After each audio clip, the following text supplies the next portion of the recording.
Okay, just need one more. Okay, we got 6:34, so we should get going.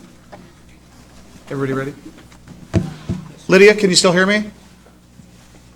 Lydia? Did we lose you? We're going to get started here in a second, everybody. Lydia is appearing telephonically. Councilmember Sept Dawson, can you hear me? She's still connected, so let me double check. Okay. All right. Well, I jumped the gun there. Let's get started. Welcome to the Federal Way City Council meeting for September 17th, 2019. Would you all please rise for the Pledge of Allegiance? I pledge allegiance to the flag of the United States of America and to the republic for which it stands, one nation, under God, indivisible, with liberty and justice for all. All right. Well, thank you for joining us. Okay, now I'll ask, we've got all the council members present, and we've got Councilmember Sept Dawson appearing telephonically. Councilmember Sept Dawson, can you hear me? Yes, I can. Oh, there we are. All right, great. Okay, so let's go ahead and get started. We've got proclamations. Mayor's Day of Concern for the Hungry, which will be this Saturday, the 21st, and I've got a proclamation to Terry Turner of the Multi-Service Center Food and Clothing Bank Director. Terry, you here? Come on down. Or come on up, as they don't say on TV. But come on up. Okay, I've got a proclamation. I'll go ahead and read it, and I'll come down. Okay. Mayor's Day of Concern for the Hungry, September 21st of 2019. I don't need my reading glasses, guy. I asked for it in big font. So, whereas the City of Federal Way recognizes adequate nutrition as a basic goal for each citizen, and whereas it is our fundamental belief that no parent should have to send a child to school hungry, no baby should be without the comfort of the feedings needed for mental and physical growth, no elderly person's health should be jeopardized by a lack of appropriate foods, and whereas the Multi-Service Center Food Bank, emergency and hot meal programs, local churches, social service agencies, and hundreds of volunteers are striving each day to stem the rising tide of hunger, but still need more help. And whereas many Federal Way residents have the ability to impact hunger in their community through donations of food. And whereas we will strive to raise awareness and encourage our citizens to donate food to the hungry as winter approaches. And their resources must be stretched to cover increasing fuel, electricity, and rental costs, leaving even less money for monthly food purchases. And whereas the Emergency Feeding Program of Seattle and King County coordinates an annual food drive to help support the efforts of their program and the area's food banks in fighting hunger, which will be held at grocery stores throughout King County on Saturday, September 21st, 2019.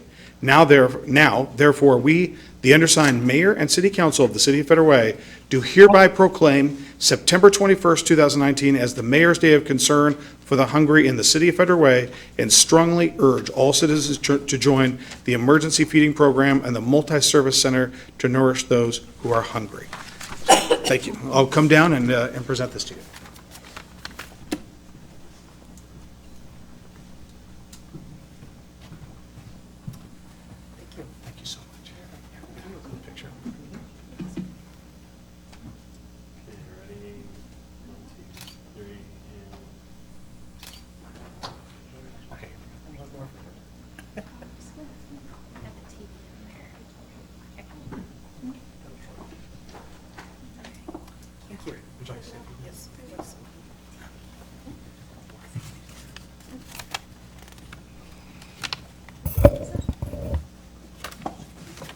Please.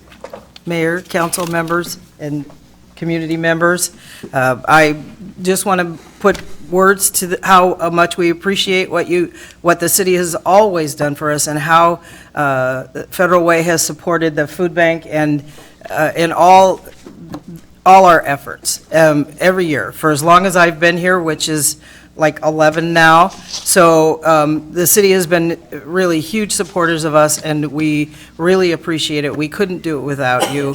And I thought I'd just give you a little bit of some numbers to hear. So when I look back at 2018, we did 3,400 households that came almost 2,400 times.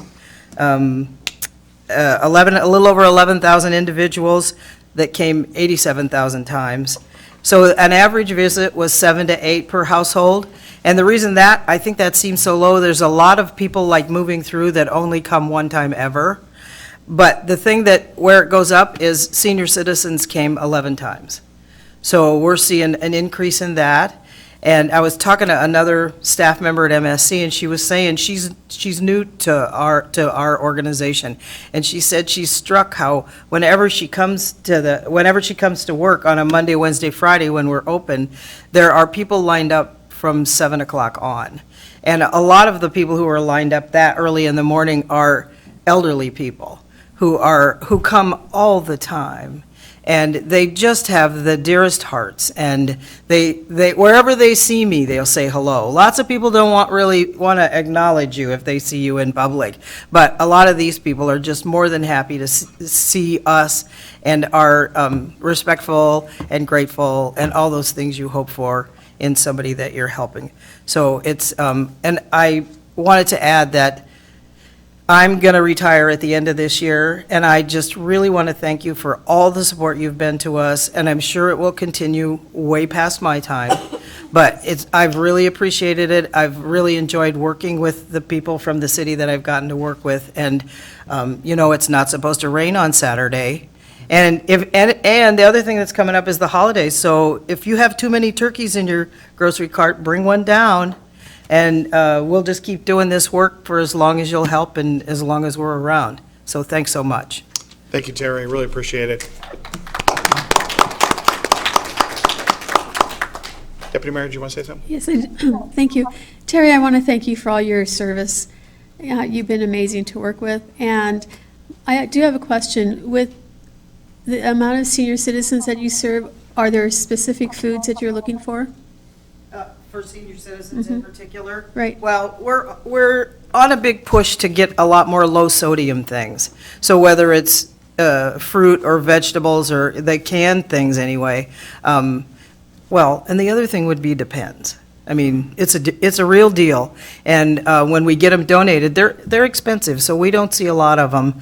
But they always want that. But we are looking for, in terms of what the non-perishables are that people can donate, low-sodium things, I think, would probably be our number one.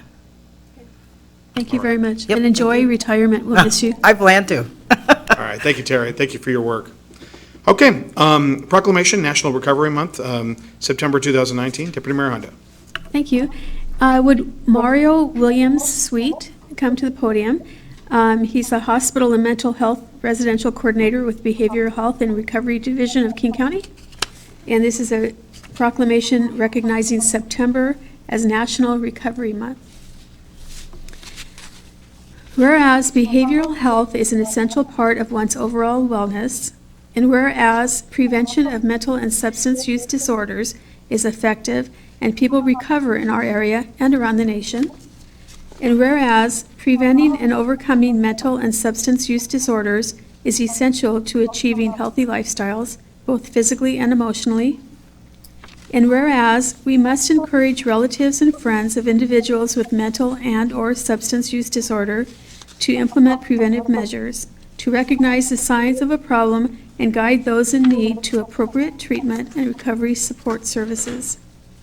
And whereas an estimated 400,000 people in King County are affected by these conditions, and whereas to help more people achieve and sustain long-term recovery, the United States Department of Health and Human Services, the Substance Abuse and Mental Health Services Administration, the White House Office of National Drug Control Policy, and the City of Federal Way invite all residents to participate in National Recovery Month. And now therefore, we, the undersigned Mayor and City Council of the City of Federal Way, do hereby proclaim September 2019 as National Recovery Month. And we encourage all of our citizens to observe this month with appropriate programs, activities, and ceremonies to support this year's Recovery Month theme, which is Join the Voices for Recovery. Together we are stronger.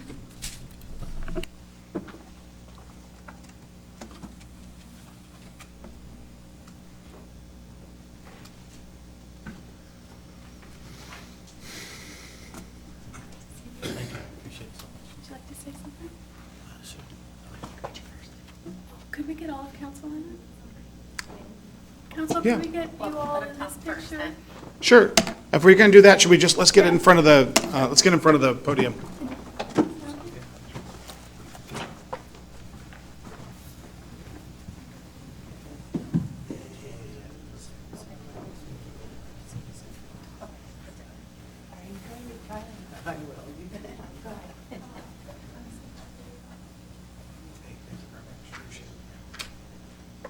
Hey guys, let's go this way a little bit. Let's get a little centered on the light.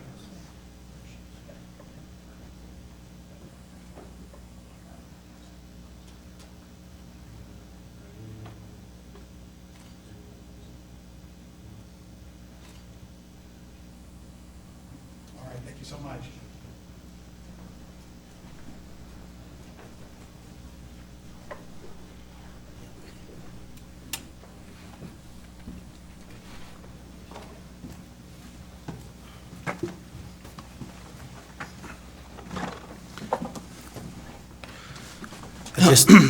I'd just like to say, on behalf of King County and the Behavioral Health and Recovery Division, we would like to thank the City of Federal Way for recognizing National Recovery Month.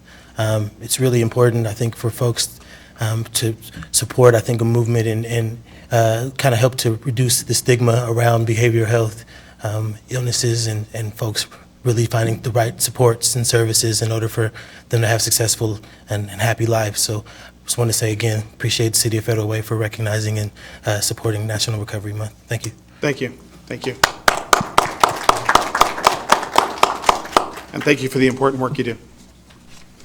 Okay, now, Mayor's Emerging Issues and Report. First, we've got the Severe Weather Shelter Update. This has been nearly a year in the planning. Come on up, Sarah Bridgeford, our Human Services Manager.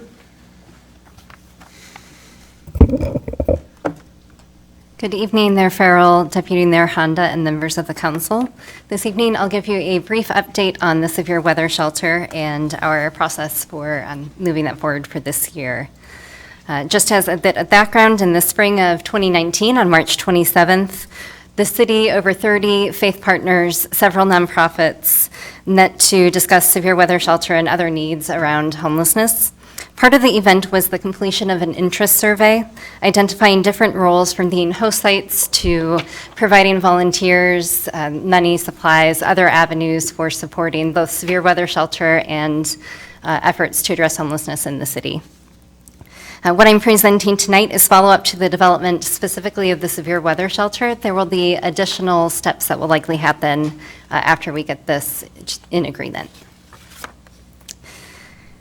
In alignment with other regional shelters, the severe weather shelter would be open from November through March, and it would be activated when the conditions that are on the screen are present. Those include low temperatures that are at or below 30 degrees for 24 consecutive hours, new snow accumulation that exceeds 3 inches or is expected to exceed 3 inches. Other conditions that are deemed severe enough to present a substantial threat to the life or health of persons experiencing homelessness. With that one, we would also look for another shelter that would be open regionally, and that's fairly common. Renton uses that provision as well. As a result of the March meeting and ongoing conversations, we currently have 3 churches that are in conversation with the city. This includes Church of the Nazarene and Family Life Church. We may add additional partners as time goes on and conversations continue. Ongoing negotiations include discussions on liability, hours, and length of time at any one location. The intent is to rotate through the locations so that we can alleviate some of the stress that comes with being a host site, look at a variety of locations and make them accessible. One of the discussions that we'll be having is around what happens if we have a longer severe weather event like we did last winter. And in those cases, we may have some rotation. That's one of the conversations that our church partners want to have. The staffing is going to be provided by Catholic Community Services, and staff will operate and supervise the overnight shelter. The city is coordinating and activating the severe weather shelter and providing $15,000 for the implementation in year 1, which will cover up to 18 nights of shelter. The city is also going to coordinate additional supports for the severe weather shelter, such as volunteers. Churches will likely be working on that as well, but we will take a role in contacting partners who are not host sites and other organizations and individuals throughout the community. Part of what the city will do is notify partners that the shelter will be activated. This will include, but not be limited to, the partners listed. So Crisis Connections operates 211 and is the entity that included the website last year for severe weather shelter. And with that website, it's a great access for individuals who need the shelter, as well as people who are looking for those resources. So it's a good centralized location to have that information available. We'll send it out via email, we'll post it at city buildings, and make it available to other partners to also post, such as the libraries, nonprofits that are engaging with persons who are experiencing homelessness. It will be public information, and anybody else would be welcome to share that. At this time, and as we approach winter, we will have additional needs that will make severe weather shelter both safe and welcoming to the individuals who will be accessing it. We appreciate the potential host sites very much and recognize that for this to be successful, we'll have volunteer needs, we might have additional supply needs. Host sites will be welcome to offer meals. That will not be something that is included in the staffing and the city portion. In those cases, we would be happy to help coordinate with our host sites to make those meals be successful and see if there are other resources that can help them offer those services. Specifically for volunteers, we'll be looking for people during primarily the awake times for the shelter. So leading up to roughly 11 p.m. and from 6 a.m. until close. That is, again, just keeping a safe and welcoming space and making sure that we have a continued service. Another need that we'll have is assistance with both the procurement and cleaning of blankets. Logistically, I'm still figuring that out, so if there are creative solutions, I would be open to that conversation.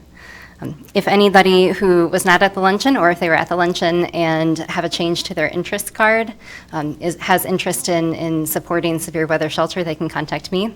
I'll be reaching out to the individuals and organizations who are at the luncheon, and then anybody who expresses interest. And that is it for my brief update. All right. And what's next? You're going to, once the contracts are near finalization, what's the next step as far as approval?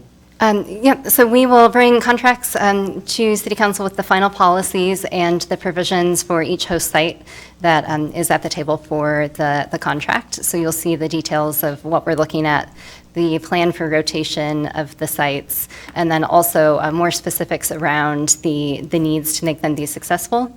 So if a site is opening earlier or staying open later, that information should be available in general at that time. And we'll start those conversations of figuring out the next step in logistics. Okay. I noted there are 3 churches and 2 listed. Yes. I guess we haven't gone far enough and essentially to publicly disclose the 3rd church? That is correct, yes. Okay. I was able to contact one of the other 2 and have fair confidence in the second, that the 3rd church I have not heard back from. It's early in the process. Yes. They emailed in August expressing interest just at the end of the month, and we have not had time to connect. Very good. Council, any questions? Councilmember Tran? Thank you, Mayor. Thank you, Sarah. I have a question on the slide. It said the city's role. On the second bullet, it said provide funding for staffing and supplies. Initial funding will cover up to 18 nights of shelter. 18 nights of shelter for how many people? Can you clarify that? We are working on capacity. That will be dependent on each host site. So each space is a little bit different.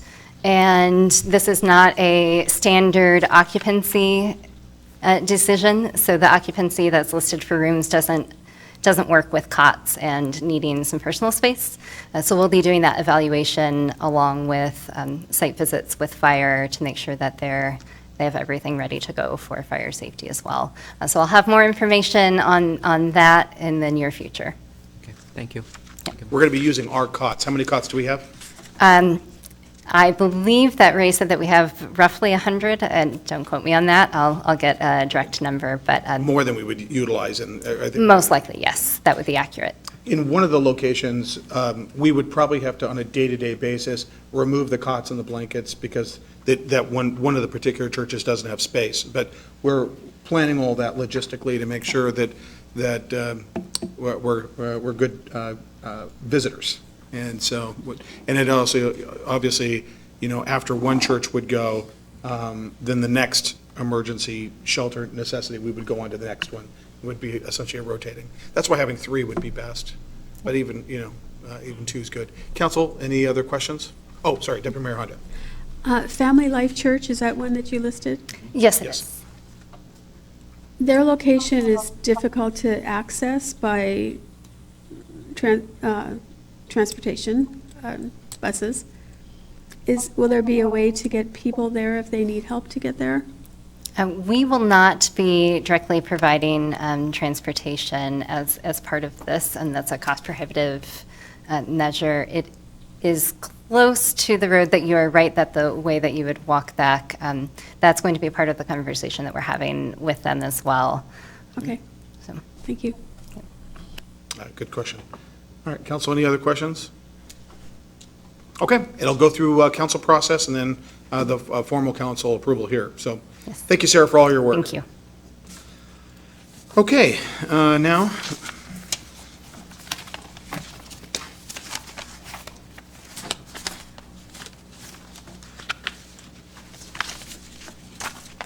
Okay, to finish on my ongoing report, recent events, we had the Federal Way Chamber Quarterly City Update on September 10th last week. It was a great conversation about things that are happening in the city with the council board of directors and other members of the public and a couple members of the council.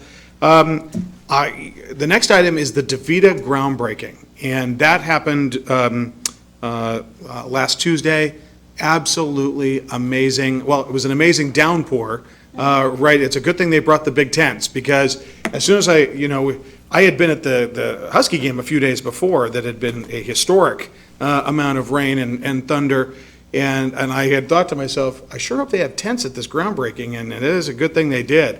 And they had the industrial-sized tents. No sooner had the event started than a deluge began. But we were all safely ensconced in the tent, and we had a great groundbreaking. And I just want to say, it really was the culmination of 4 years of hard work, of visioning, collaboration with the council and approval to move the proposed eventual 324th overpass or road that would come off the overpass once it is built. And, it's probably going to represent an $80 million investment in regard to a building, up to 1,300 employees. They really wanted that building right next to where they are. This is really going to be, over time, actually, if they keep investing, it'll be one of the largest employers in the city of Federal Way. And they have plans in the long term to build yet another building and have really one of the largest office spaces available in the city of Federal Way. So we are, DaVita leadership hung in there. Is Tim Johnson in the room? I've talked about this there. People could barely hear me. The rain was coming down so hard, but I always talk about the person we refer to as the hardest working man in government, and that's Tim Johnson. And I got to tell you, it was 4 years ago that he sacrificed his Christmas vacation. He was supposed to head back, visit family down in California, sacrificed that, was on the phone, was working, and put together a proposal. DaVita was actually contemplating leaving. And not only did they needed this additional space. And he convinced them that this was the place to invest, and it was just a tremendous amount of work. Public works staff, community development staff, just all the way around. And then eventually approval by council with regard to that road. So it's a huge victory for this city, and it was really what I refer to as sort of a mountaintop moment for the community where it really kind of comes together. And frankly, actually, the rain was sort of indicative of the whole process. With this roadblock and that roadblock, we just powered through, and it was a real big victory for the city. Okay, so upcoming events. Actually, we had the Federal Way Boys and Girls Club breakfast this morning, and that was great. And over at the Ron Sandwith Teen Center, and great speakers. A number of people from the city were there, and it was just a great, actually, how much money was raised, Mark? Just over $40,000. 40,000, that's great. And Mark's on the board and has been for years, and our deputy mayor years ago was on the board, and a lot of people, and actually, my son actually even went to camp there over the course of the summer, and just it's a great organization for this community, and the community really came through for that. All right, we've got the Mayor's Day of Concern food drive at area grocery stores on September 21st. And we're going to start off at, as we always do, at the Fred Meyer over in Twin Lakes. And then we'll likely go over to the Safeway right next door. And then I would imagine we'll go to the Walmart over at off 348, the Super Walmart, or is that the? I don't know if Jerry Lynn. I know where Jerry Lynn go. Okay, so we're. She'll let us know. Okay. And then we normally do that's the route we usually take. Jerry Lynn does all the details, and then grocery outlet and some other grocery stores around town. The Safeway on 320th, and we just have such a generous community, and we really appreciate. So if you're out and about, or if you're debating whether to go out, go to a local grocery store and look for the bins outside. Many of us will be there, and we'll be going to different locations. Buy a couple of items of food. The young families need diapers and formula for their kids, and throw just one or two extra items in the basket, and they'd really appreciate it, and so would we. So I'd like to thank Waste Management and their help with that as well. They obviously have a program. And if you can actually put some food out with your can as well with the pickup that will be occurring. We've got with the farmers market with the Taste of Federal Way on September 28th, a couple Saturdays from now, and that's a great event. And that's my report. Let's move on to council committee reports with FEDRAC Finance. Councilmember Diplo. Thank you, Mayor. FEDRAC will be considering budget amendments in October. The amendments will include changes to the 2019 and 2020 budget due to changes in revenues and expenditures compared to the budget. The committee and council previous decisions will guide the process. Is there an echo in here? There is, I think it's probably Councilmember Sept Dawson's. Oh, okay, all right, I just want, It's the system? it's the Okay. system, okay. I just wanted to make sure I'm not going crazy here. Thank you. No. The fund balance policy sets a minimum amount required in most of the city's funds when we can spend down fund balances below the minimum amount, and how soon the fund must be replenished, and how council needs to approve the spend down. So in the current 2019 budget, the council authorized the salary and position study, and when that study is completed, the mayor and council will deliberate on how to implement the consultant's recommendations. This will require budget amendments to 2020 to implement whatever the council decides to do regarding the council's recommendation. Therefore, in addition to this amendment in October, there'll be further amendments to the 2020 budget when we decide how to implement the consultant's recommendations sometimes in early 2020. However, I won't be here in early 2020, so it'll be up to the rest of you folks to do it, and whoever's leading FEDRAC at that point in time. So the next meeting of our of FEDRAC is next Tuesday at 4:30 in the Hylobus room. You mean you're not going to come to the meetings after you're... Just kidding. Okay, Councilmember Moore with, what are we calling the committee these days? Well, right now, Mr. Mayor, we're calling it the Lodging Tax and Advisory Committee. That's it. But good things happen to those who are patient. And I'm just hoping that for Christmas, I will receive the wonderful gift of changing the committee name to the Federal Way Tourism and Visitors Committee. How about that? That sounds pretty familiar, and Keep trying. hopefully we'll do it while... Just put a stocking in front of your name tag. Yeah, so, but that is exciting news. That's something that we're working through, and it's my understanding that we have to work with the state, which is quite fascinating, because I didn't come up with that in my research, but we may have to work with the state on that potential name change. So that's something I'm looking forward to. that, thank you, Deputy Mayor, that could take a while. Lots of things are happening, lots of things are being planned in terms of promoting tourism and opportunities for restaurants and small businesses and shops and hotels. So we have a lot of events that are going to be happening that we're preparing for and discussing.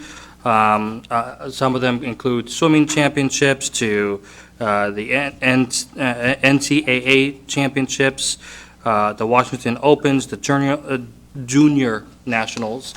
So lots of exciting things that are happening from December on, and we're actually starting to plan for 2021, which is exciting. So we are also going to be bidding for the Underwater Robotics Championships. I know Councilmember Copain had attended that, and that was amazing and very popular. So that's obviously is an important part of our community, promoting science, technology, and math, quite frankly. So that's a good thing to see here in Federal Way. And the other things that are pretty exciting is on 348th and Enchanted Parkway, right in that medium,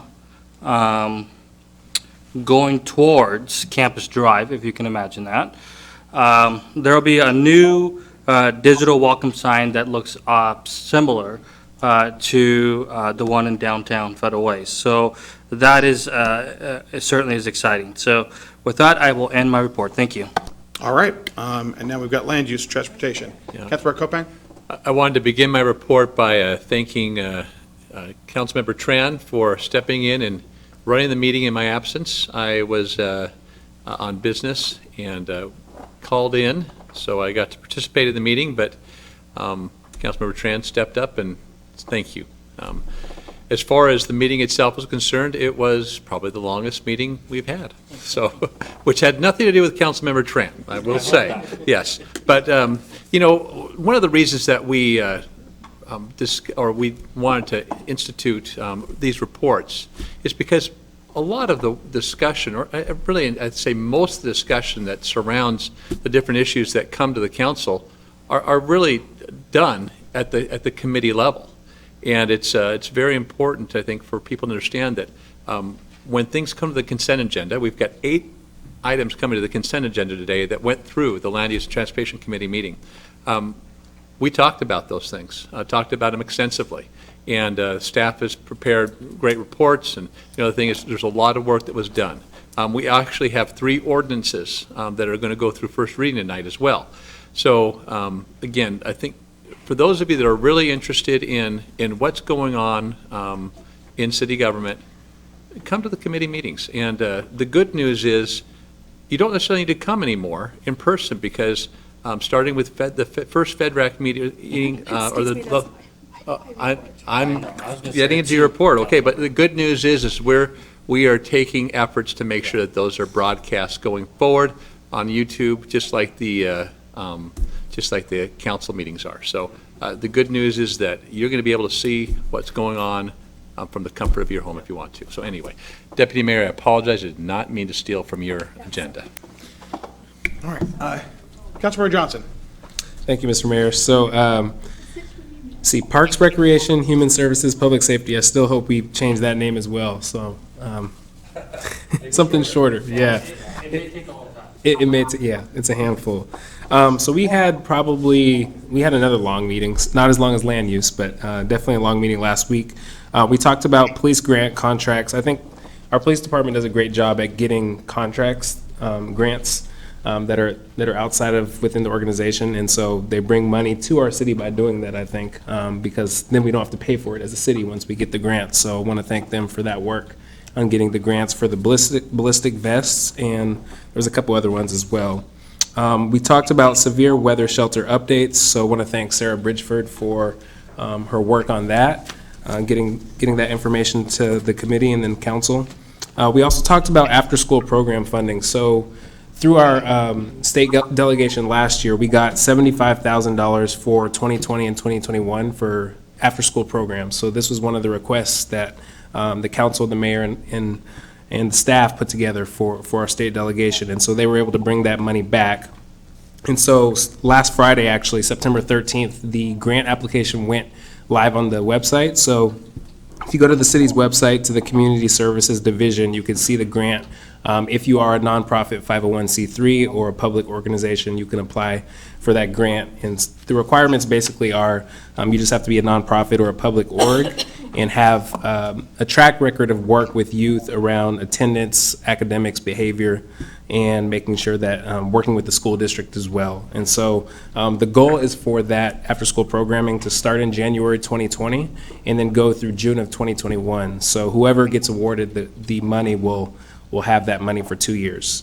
And that includes breaks, like summer and winter breaks. So a great opportunity for an organization that does that work. We also had a conversation about the El Centro de la Raza, which is a community resource center that's coming to Federal Way on January 2nd of 2020. So we had a great presentation from their director, Estela Ortega, and I think the committee could definitely attest to the value that they'll bring to our community, not only for the Latino community, but the entire community starting in January. And then finally, we had a conversation around the homelessness task force recommendations. Obviously, that's not gonna, everything's not gonna get solved in one meeting. So what we're gonna do is have a study session some point in the next 2 months. I think Sarah Bridgeford and the deputy mayor are working on a date for that, but sometime in the next 2 months, we'll have a study session on the recommendations so that the entire council can talk about it, discuss it, hopefully adopt some of the recommendations, and then move forward with next steps. So I think that's it. So with that, I'll conclude my report. Very good. Councilmember Cephas, do you have a report with regard to the Public Issues Committee of the Sound Cities Association? Yes, I do. Thank you, Mayor. And before I do that, Deputy Mayor, there is Pierce Transit that does come close to Family Life. So I just wanted to say that as far as transportation goes. So for PIC meetings, we did have a meeting last week. During pre-PIC, the conversation was around encouraging inclusive communities.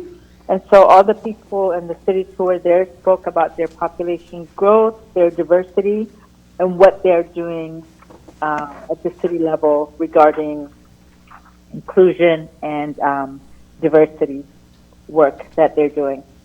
During the PIC meeting, we talked about the King County Charter Regional Committees. The King County Council wanted to consolidate 3 committees.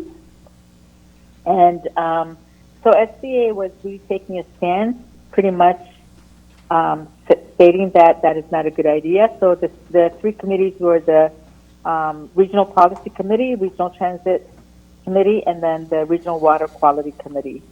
And so SCA has voted down in terms of supporting this proposal. And then the other item we talked about was Vision 2050 Guiding Principles that came out of PSRC. And some of the highlights of that Vision 2050 is around high-capacity transit, anti-displacement, growth target based on that it should be based on actual, so there needs to be clarifying language around that, and then provide technical assistance and advocacy in Olympia to implement Vision 2050. And then the other one we discussed was the proposed King County Regional Homelessness Authority, which I know is going to be presented later, so I'm going to not go into that one. The only thing I'm going to say is that comments are due on this point by September 25th. So I'm glad we're having this conversation so that we can, so that whatever you're doing, Mayor, I think is timely. So thank you very much for that. And the rest, okay, I think that's it for now. Thank you so much. All right, thank you. All right, Deputy Mayor Honda. Thank you. We have several commission openings. We have a commission opening in the Diversity Commission for 1 voting member and 1 alternate member. The Parks and Recreation Commission has 2 alternate positions open. The Youth Commission has 1 voting position and 3 alternate positions. And the Civil Service Commission has one voting member and one alternate position member open. Applications are due by September 20th. I would encourage you, if you're interested in getting to learn more about the city and how it operates, to volunteer to be on a commission. The application is really simple, and then the council will do interviews. And most of us sitting up here did start on a commission, so I would really encourage you to look into this. If you have any questions, you can contact me or anyone up here. And I hope to see a lot of applications for these commissions. The Senior Commission had their first meeting, and it was a great first meeting. They decided to meet every month on the third Wednesday from 2 to 4, and they'll be meeting here at City Hall. The public is welcome to any commission meetings, and public comment is taken. So if you're interested, we would encourage you to attend those meetings. Expanding on Councilmember Kopang's report, I am very excited to announce that our FEDRAC meeting, which is a council committee meeting, on September 24th will be in this room, and it'll be broadcast. It'll be the first council committee meeting broadcast, and from then on, they will all be broadcast, and they will all be in this room. We're very excited about that. On the second Tuesday at 5 p.m. is the Parks Committee meeting, and on the first Monday at 5 p.m. is the LUTC meeting. FEDRAC starts at 4:30 and usually goes for about an hour and a half to 2 hours.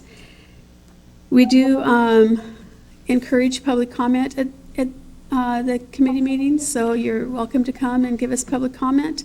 And if you're home watching it, you see anything, please email us and let us know if you have any questions. Our second coffee with the council will be October 12th, which is a Saturday. It'll be here, probably starting around 1 o'clock, but that time could change depending on how available the council is. And it's a time just to meet council in a relaxed atmosphere, get to know us. We'll give a little report of what's going on and then listen to your concerns and your comments, because we're very interested in hearing what you'd like to tell us. And I did not run this by the mayor, but I would like us to start working on our legislative priorities so that when the time comes, we're all on the same page. And it's September. I was at Skateboard today. They are asking for the cities to get their legislative priorities in by October. So. You bet. Actually, we're really starting to really think about it. What we're going to do is I'm going to ask Bill to email all the council members. Maybe we'll set up meetings and we'll start talking about that. Okay. And I think earlier the better. It's already sort of in the works but we need to get council input and move on that. So we'll do that. It's a short session, so we need to be very prepared for what it is that we're. That's right. Good point. Thank you very much. Thank you. Okay, we've got right now 2 pink sheets for citizen comment, and I'll go ahead and call them out. If anybody else would like to speak to the city council or testify before the city council, please fill out a pink sheet. We've got Ms. Vivian Alexander and Dana Holloway. Vivian.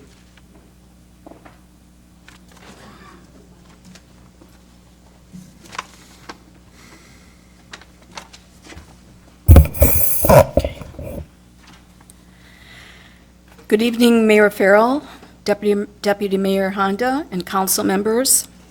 My comments tonight are in reference to the report of Federal Way, Washington, Mayor's Task Force on Homelessness. I am commenting as an individual who's interested in learning what progress is being made with the report recommendations, and thank you, Councilmember Johnson, for briefly addressing that there is some movement in that direction. So on December 21st, 2018, a report was completed by the 23-member Mayor's Task Force on Homelessness. So this is that report. A strategic plan for proposed solutions was outlined and 8 recommendations were identified. On July 9th, 2019, I attended the Parks, Recreation, Human Services, and Public Safety Committee meeting to hear the report prioritization of task force recommendations. The council had not yet prioritized the recommendations. The end of July, as I recall, was identified as the date that each council member would have ready maybe, I don't know, 3 or 4 of their own recommendations. The end of July, as the priorities. At the meeting, the council identified the need to have staff member Sarah Bridgeford available to help with research needed to support the recommendations. And it was a pleasure to have seen her here tonight, so it's always nice having a face to go with the name. So I have just 3 questions. Number 1, has a staff member been designated to work with the council on issues related to the task force report? And how many hours on a weekly basis will be devoted strictly to this priority? Because I think Mayor Farrell, at one time you said there would be someone available to work with that. You came to a meeting where I live and talked, and I think I even had that question. So, number 2, it is now 9 months since the report was completed. Has progress been made on prioritizing the 8 recommendations identified by the task force? And number 3 is, recommendation 3 on page 7 of the report is to develop a community-coordinated outreach program. Please describe the progress being made. Okay, thank you. All right, thank you very much. All right. And Vivian, what I'll do is... Can I give you this, or how does that? Oh, actually, can you give it to Ms. Marshall here, Jennifer? And then what I'll do is I'll ask Sarah to give you a call tomorrow and get you that information. Thank you very much.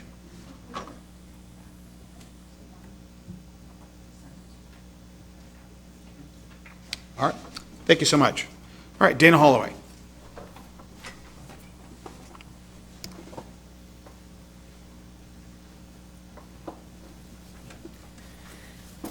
Good evening. My name is Dana Holloway. I have 2 items tonight.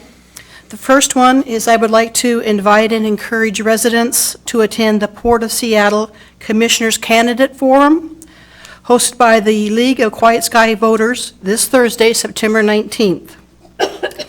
There are 2 Port of Seattle Commission positions on the ballot for this November. 3 of the 4 candidates will be there at the forum. You'll be able to ask them questions during that time. The Port of Seattle Commission candidates will discuss their views on SeaTac International Airport operations, expansion, and the potential impacts upon human health, the environment, and the quality of life. Both candidates for Position 2 and the challenger for Position 5 have confirmed their participation in this event. However, the incumbent, Fred Feldman, will not be able to participate based on a schedule conflict. Please join us this Thursday, September 19th, from 6 to 8 p.m. at the Burien Community Center. The address is 14700 6th Avenue Southwest in Burien. If you're interested in attending, I have placed these flyers on the table by the door. Please pick one up. I also emailed them to the council and a few other people. Second item, the city has a jaywalker problem, especially in the city core. 2 areas with frequent jaywalkers are South 320th Street between 11th and Pack Highway, and then Pack Highway from 312th to 324th. Drivers do not expect to have people cutting across roadways and in between cars. When cars slam on their brakes to prevent hitting jaywalkers, it could result in a rear-end car collision. With the weather changing to rain and longer hours of darkness, this is a real concern. You say you want a walkable downtown city core. Then the jaywalking problem needs to be addressed. Does the city department enforce jaywalking? What happens to a driver if they hit a jaywalker? I would like to know if there's stats on car pedestrian accidents and car accidents caused by jaywalkers. Another potential solution would be adding more crosswalks on the longer blocks so they don't have to walk so far. But knowing me, the question would be, where would the money come from and how would we pay for it? Thank you. Thank you, Dana. And Just so you know, I received an email, I think it was first thing this morning, from the deputy mayor about this issue. And actually, we saw each other at the breakfast. We just also happened to have the chief of police and several commanders at our table, and we talked about this. So what I'll do is perhaps at the next meeting, Jennifer, let's bookmark a discussion regarding jaywalking and enforcement and some of those issues. So Chief, perhaps maybe either deputy chief or a commander or yourself could address the council on that issue in that particular area. What can be done, what is being done, what do we keep track of? Okay, thank you very much. It's exactly what we were talking about when we had the back to school presentation. Remember, when we had the back to school presentation, we always hear about at least once or twice a year where a young person, especially as it starts to get dark in the morning, is walking, and we have some near misses and sometimes some incidents. And so it's not just young people, it's people of all ages, especially in that area. And I think you're talking about Pacific Highway, 320th, big roads, 320th is 8 lanes. So let's talk about that, and we'll have a conversation about what we've done historically, and we certainly do have an ordinance on jaywalking. We'll talk about it next meeting. Thank you very much. Is there anybody else who'd like to speak? Okay, thank you very much. All right, now let's move on to the consent agenda. These items have gone through committee and can be approved all at once. I'll go ahead and read each one of the items, and then if a council member wishes to pull an item for separate consideration, we can do that. All right, item 5A, the minutes for the September 3rd, 2019 regular meeting minutes. Item B, the Greenway Plan 85% design report and authorization of bid. Item C, resolution, King County Comprehensive Solid Waste Management Plan.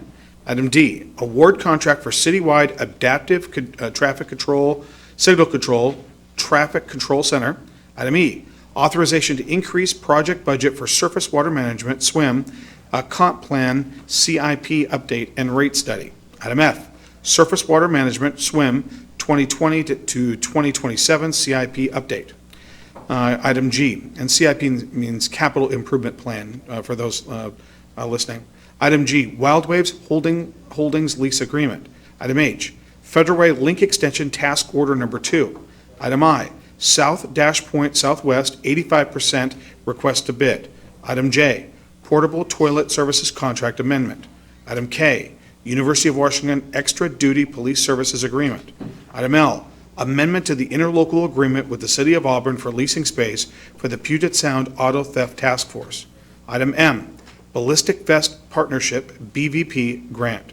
Item N, King County Registered Sex Offender Cost Reimbursement Agreement. Item O, Edward Byrne Memorial Justice Assistance Grant, JAG program for fiscal year 2017. Council, out of items A through O, are there any items that you would want pulled for separate consideration? Hearing none, Deputy Mayor Honda, do you have a motion? I move approval of items A through O on the consent agenda. Second. It's been a motion and a second. Is there any discussion? All those in favor? Aye. Opposed? Okay, matters passed unanimously. Council business, item 6A, Performing Arts and Event Center interim financing. First, we'll have a staff report from John Hutton, our Parks Director, Brian Hoffman, PAC General Manager, Ade Irewulu, Finance Director, and Autumn Gressel is here as well with the PAC. With that, John Hutton, our Parks Director. John? Good evening, Mayor, Deputy Mayor, and City Council members. I come to you tonight to talk about a request for interim financing for the Performing Arts Center operating. So the timing of this, we would typically go to a FEDRAC committee with this, but the timing is such that we had to bring it directly to City Council. That's regrettable on my part, and in the future we'll give plenty of notice and go through the normal process. Our contract with Spectra Venue Management specifies that we are responsible for the operating funds. These costs include but are not limited to prepayment of performers and their contracts prior to ticket sales, utilities, services, payroll, etc. The PAC and the city had planned to analyze and discuss the additional funding allocation that we knew would be coming during the budget amendment, but the timing again forced that to happen a little sooner than we had hoped. So that brings us to where we're at. Our contractual obligation, we have a contract with Spectra And under the management contract, Spectra acts as our managing agent for the facility. The city retains ownership for the facility and the ultimate responsibility for profit and loss. Specifically, the city remains liable for all debts and liabilities incurred by the operation of the facility. Included in these things, again, are personnel costs, utility costs, bookings, fees, etc. So that is part of the contract that is quoted there. Now to the great news I have for you. So the first column in red is, it shows the first year of operations at the PAC where the city ran it. And you can see, this is pre-Spectra. We spent $1,326,135 to run the facility, and we made a total of $282,414 in revenue. That is in a 12-month period. And in fairness, the next slide, or the next column, this shows the PAC operations under Spectra for an 11-month period from August 1st, 2018 through June 30th. We didn't have their July numbers quite yet finalized. But you can see dramatically less money to run it, $935,000 to run it, and their revenues are quite a bit higher at $337,000. So the forecasted year-over-year subsidy savings in January 18 to December of 18, it was about $1.1 million to run the facility under the city. Same time frame projection is $878,855 for approximate savings of $247,000, almost $248,000. So nearly $250,000 of savings, which is fantastic news and a real testament to Spectra and how hard they've worked. Their team and Autumn working together have done a great job, paired well with the city, and things are going in a great way. So funding received to date by Spectra, the original budget allowed for $453,000, $453,855. The transfers are denoted on here by date. $150,000 in March, $150,000 in May, and $153,000 in July. The extra funding needed tonight is $425,000 to get them through the remainder of 2019. So I'm going to transition here just a little bit.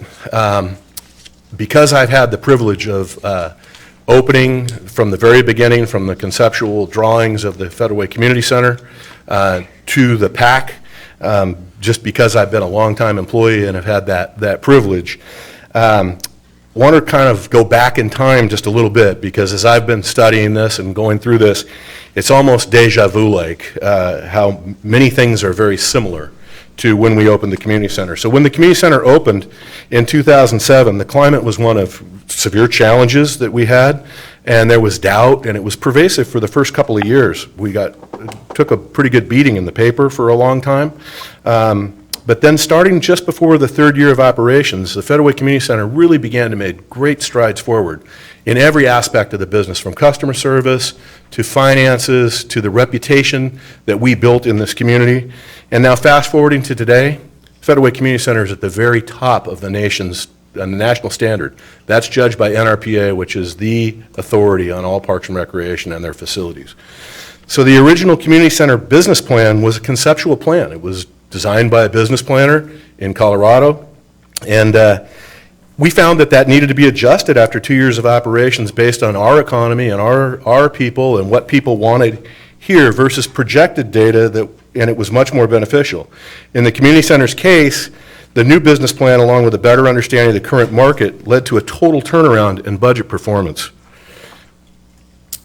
The lessons learned by city staff are that new facilities and business models do take a little time to develop into the thriving assets that the city wants, like the community center, and that patience and perseverance will get us to where we want to be.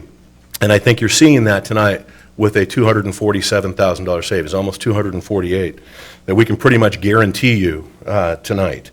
So when comparing the first 3 years of the Federal Way Community Center, in comparison to the trajectory of the PAC, I think we're on a similar path of really heading toward excellence that we want to be. We're developing a brand new business in an exciting development of downtown with the park and the staircase and all of the great stuff going on with the hotels and soon-to-be transit-oriented development, we are absolutely headed toward greatness with this facility, and we couldn't be more excited. And we believe that it will continue to produce a reduction in the subsidy each and every year, and the budget performance will continue to turn around in a positive way for us. And facilities like the PAC are similar to the King County Aquatic Center and Celebration Park, which bring in a tremendous amount of people and really change the game for the entire community as far as positive economic impact on the community. Now, Celebration Park on its own is not a moneymaker, but all the people it brings in really tremendously helps. And the same thing with the King County Aquatic Center. All those events that Councilmember Moore mentioned in his LTAC, or soon-to-be Tourism Committee, I guess, are perfect examples of what a great facility does for a community overall.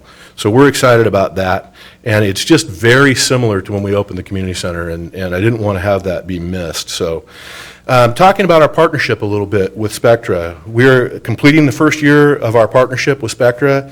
I can tell you that I have never been happier. They are fantastic. Brian's a great guy to work with. His entire team are doing a great job. Autumn is doing a fantastic job over there. We have made great advances procedurally in customer service, financially, in pretty much every aspect. Things are getting better and better month over month. We're reporting to the Parks, Recreation, Human Services, and hopefully a new change name, I guess, soon committee. And we give you, monthly reports, and you'll continue to see those in-depth reports that show the progress that we're making together over there. We're working on better collaboration and communication. And remember, we have two talented, well-meaning teams, but we come from different business backgrounds. We're government, municipal government, and they are absolute private enterprise. And so learning to work together in a great way, and communication is always the key to any great relationship. The communication's good, but it can always get better. So we're looking forward to going forward with Spectra and moving in a great direction. And there are some reasons for optimism. Since Spectra's taken over, there's now signage on the building. Thanks to For Culture, Pete Von Reichbauer, and Spectra for making that happen, and Autumn's hard work to actually put the work together and make it happen. So, that is a real benefit, that building is now beautifully signed. Spectra is building community partnerships as we speak. They've got a great partnership started with Mama Stortini's, and the Chamber of Commerce has had 2 events over there, and Brian has done some work on their golf tournament.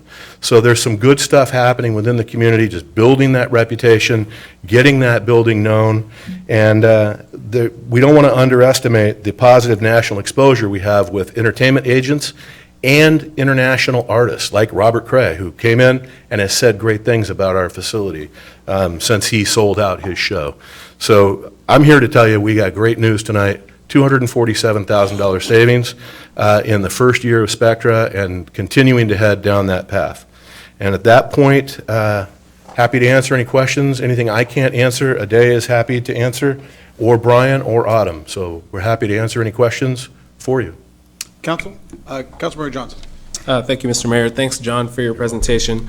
This may be a question for you or Ade, but on here we have forecasted year-over-year subsidy savings, but can you speak to projected operations costs for August 1st of 2019 through June of 2020 versus projected revenue or forecasted revenue, what that difference could be, just for context?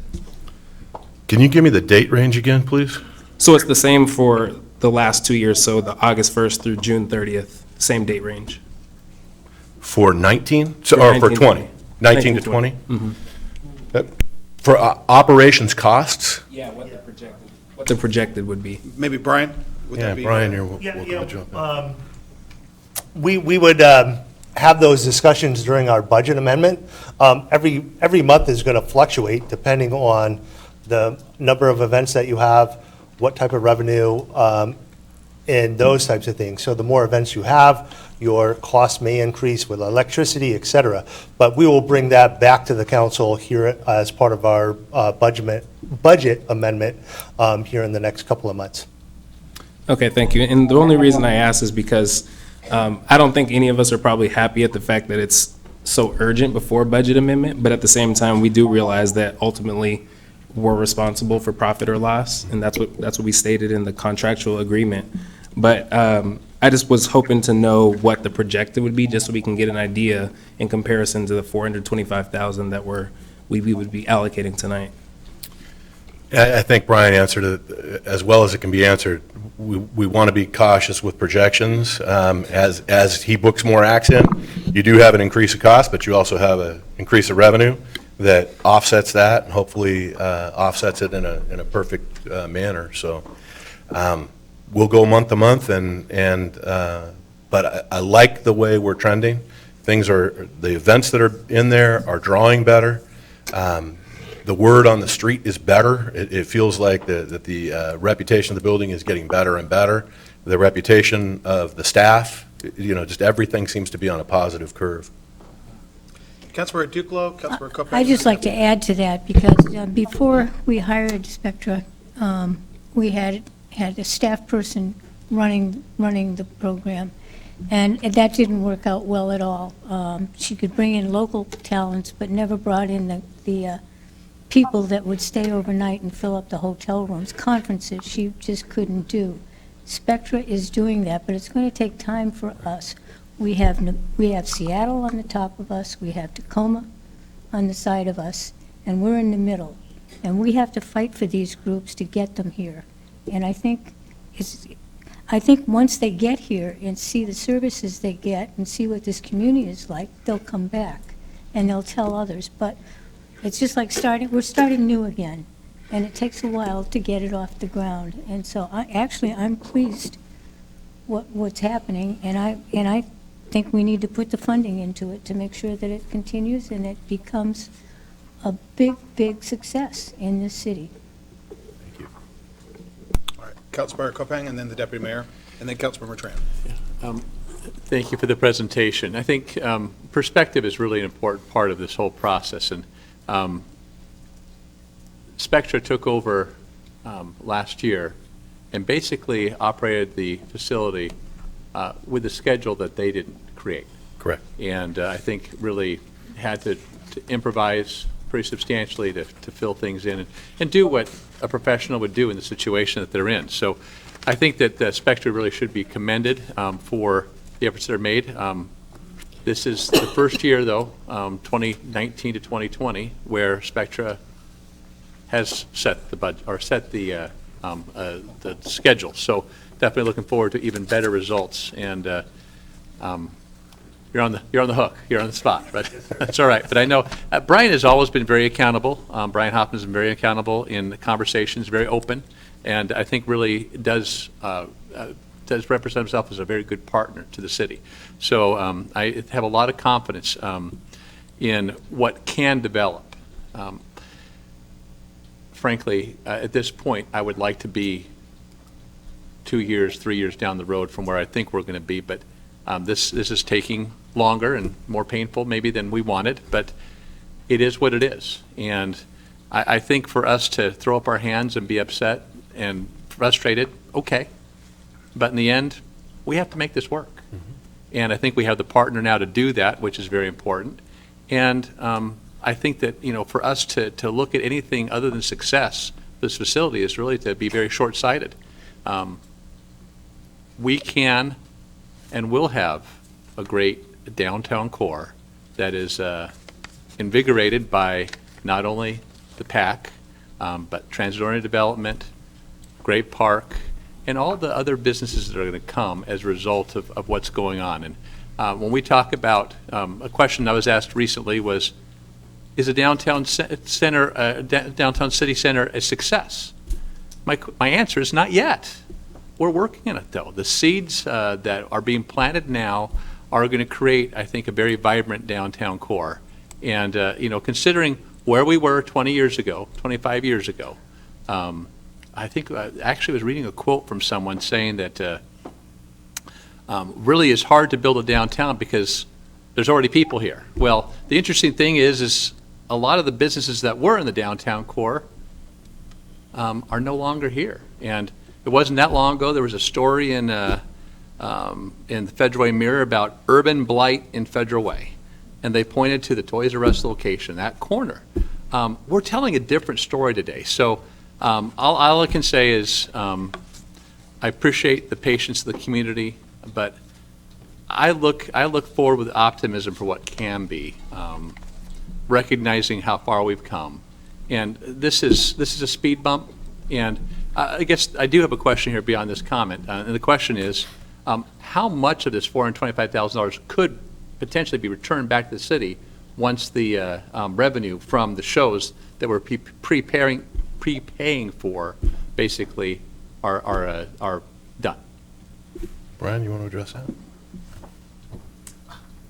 Sure, to give you an exact number, I don't have. Of course not. But this is, the 425 will get us through the end of the year. Okay. We have events that we are committed to as part of our season, and we do a pro forma on every show that we do. So we are anticipating that most of this money will come back through ticket revenue, et cetera. However, there are some bills and things that we have to do on our monthly and day-to-day operations that you won't see a return on that just because of basic overhead with the Sure. day-to-day operations of the facility. Okay. So But basically reduce subsidy.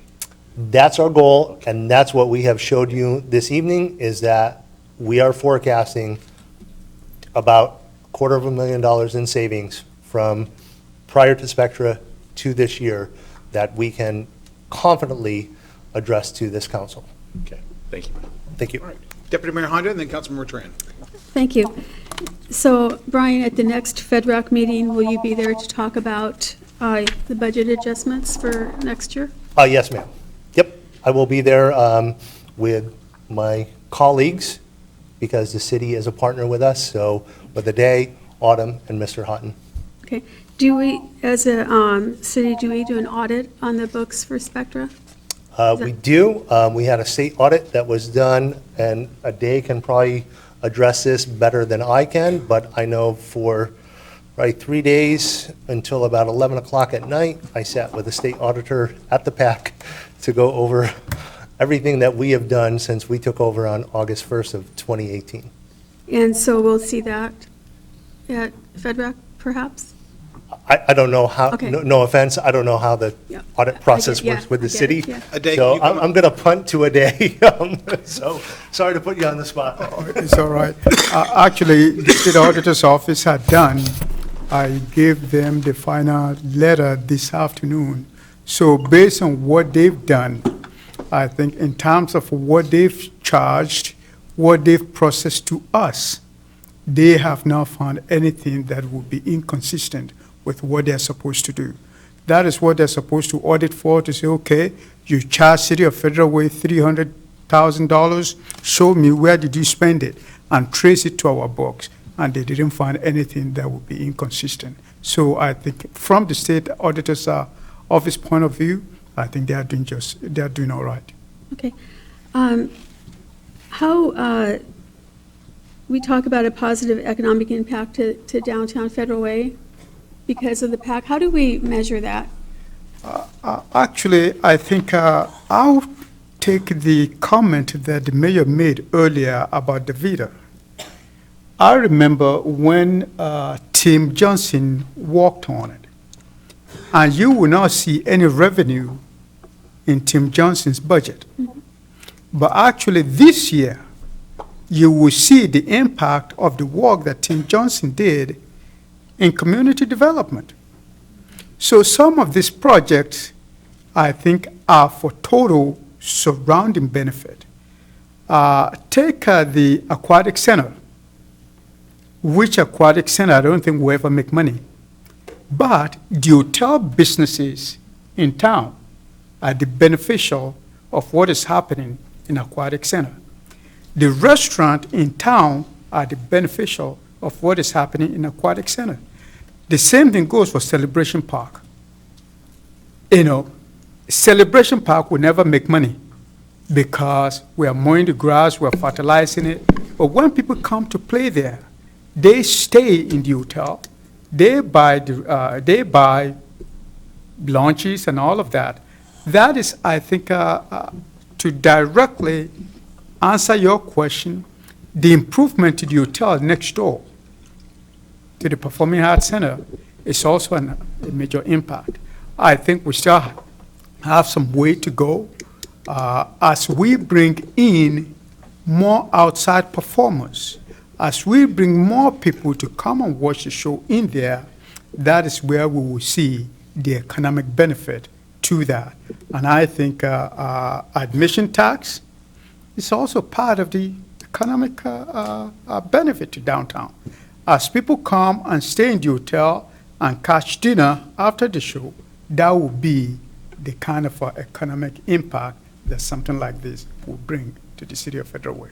And thank you. I have one more question. This is probably for Brian. Has there been a survey of the people who buy tickets or even our citizens in Federal Way about what kind of shows and performances that they want to see at the PAC so that we can be selling more and more tickets as time goes on? At this time, no. If we were to put out a survey, I think I said this to the Arts Commission that I met with on September 5th, I think it was, last month, or earlier this month, excuse me. If we asked 104,000 residents of Federal Way of what they wanted to see at the PAC, we would get 104,000 different answers. And at the end of the day, it's can the residents or the community, are they going to pay to see that artist or person that we bring in? We have not. We've been at this only 1 year and 3 weeks, I think, today, where we're at of looking at our analytics, our demographics, everything, and where we're drawing people from not only Federal Way, but the Puget Sound area, Seattle, and there's a lot of areas that I will mispronounce, so I'm not going to try to name those. But in reality, we're just continuing to gather data that what can the market bear, and if we bring in an artist, can we fill and put butts in seats, so to speak, and have 700 people pay $89 or $99 to see that artist. So we do a pro forma. Every time we have to analyze every show that we do because we have a fiduciary responsibility to you folks and to our residents and community of Federal Way, that we have to make sure that we're making the right decision and putting the right artists in here in our Performing Arts and Event Center. And sometimes it may not be an artist that is very well known, but we can get them and have a very comparable price that maybe a majority of our community will want to come and see. So the benefit with us is that we have 180 other buildings that we can bounce ideas off. And we have weekly calls and we have the data and the analytics that we can say, hey, did artist X work in your market, in your community, and so on and so forth? How can we bring that here and scale that to make that a reasonable and affordable ticket for somebody to come and see that artist at our venue? And then I want to just kind of jump back into regards of what you had mentioned in regards to the hotel, motel, everything like that. How do we track that? Every event that we have hotel guests. So we're working with our hoteliers on through the LTAC committee on how we can track that and see if there's a direct correlation from folks that are coming to our city and attending an event at the PAC and staying in our hotels, and what is that bigger overall picture. Tim Johnson does a great job, on a much larger scale with everything that he does with, the aquatic center and things at Celebration Park and those types of things, but we're continuing to look at that for things that are relative to the PAC as well. Okay, thank you. All right, Councilman Duclos? I'd like to switch topics here because you're talking about the arts, but this is an event center too. And I was a head of a large nonprofit here, and I used to go to different events all around the country in something like the PAC, where we would go, but we would be there for meetings, and we would be there for 2 or 3 days, and we would stay in the hotels, and we would go out to eat at night, and so we'd bring money into the city, but we'd also bring it into this facility we were going to. And I'd like to hear more about what you're doing to try and bring in groups like that here, that will stay overnight in the hotels for 2 or 3 nights. So Usually you come in the night before the event, and then you leave the day after the event. So we've had a couple of success since we have taken over. We had one in June where we had a 3-day event where exactly as you have described, was about 120 guests, that they had, an evening cocktail hour or reception. The next morning, it was meetings and breakfast. Then they had meetings in breakout rooms. They had lunch, all-day meetings, etc. The challenge that we have is our building's not big enough for an event space as you have described. So we can only probably accommodate maybe 110 people. We have a group that's coming in October that they want to have 325 people there. They want to do a breakfast, lunch, dinner, breakout rooms, general session, a place where another 100 people can work independently throughout the day, and those types of things. So we're actually limited on the space that we have. We try to be very creative. We put a tremendous amount of pressure on our staff, as we call them in the industry, a flip, that we only may have 45 minutes to go from a breakfast that has served 180 people.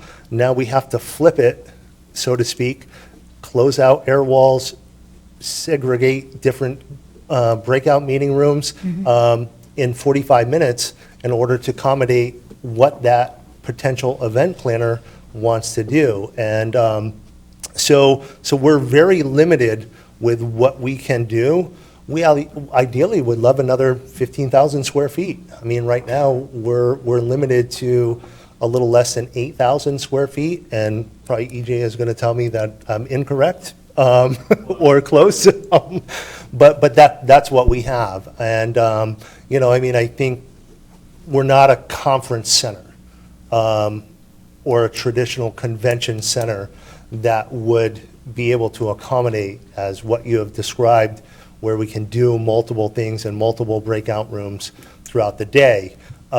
We are bridging that gap a little bit, but there's only a small window of user groups that we can accommodate.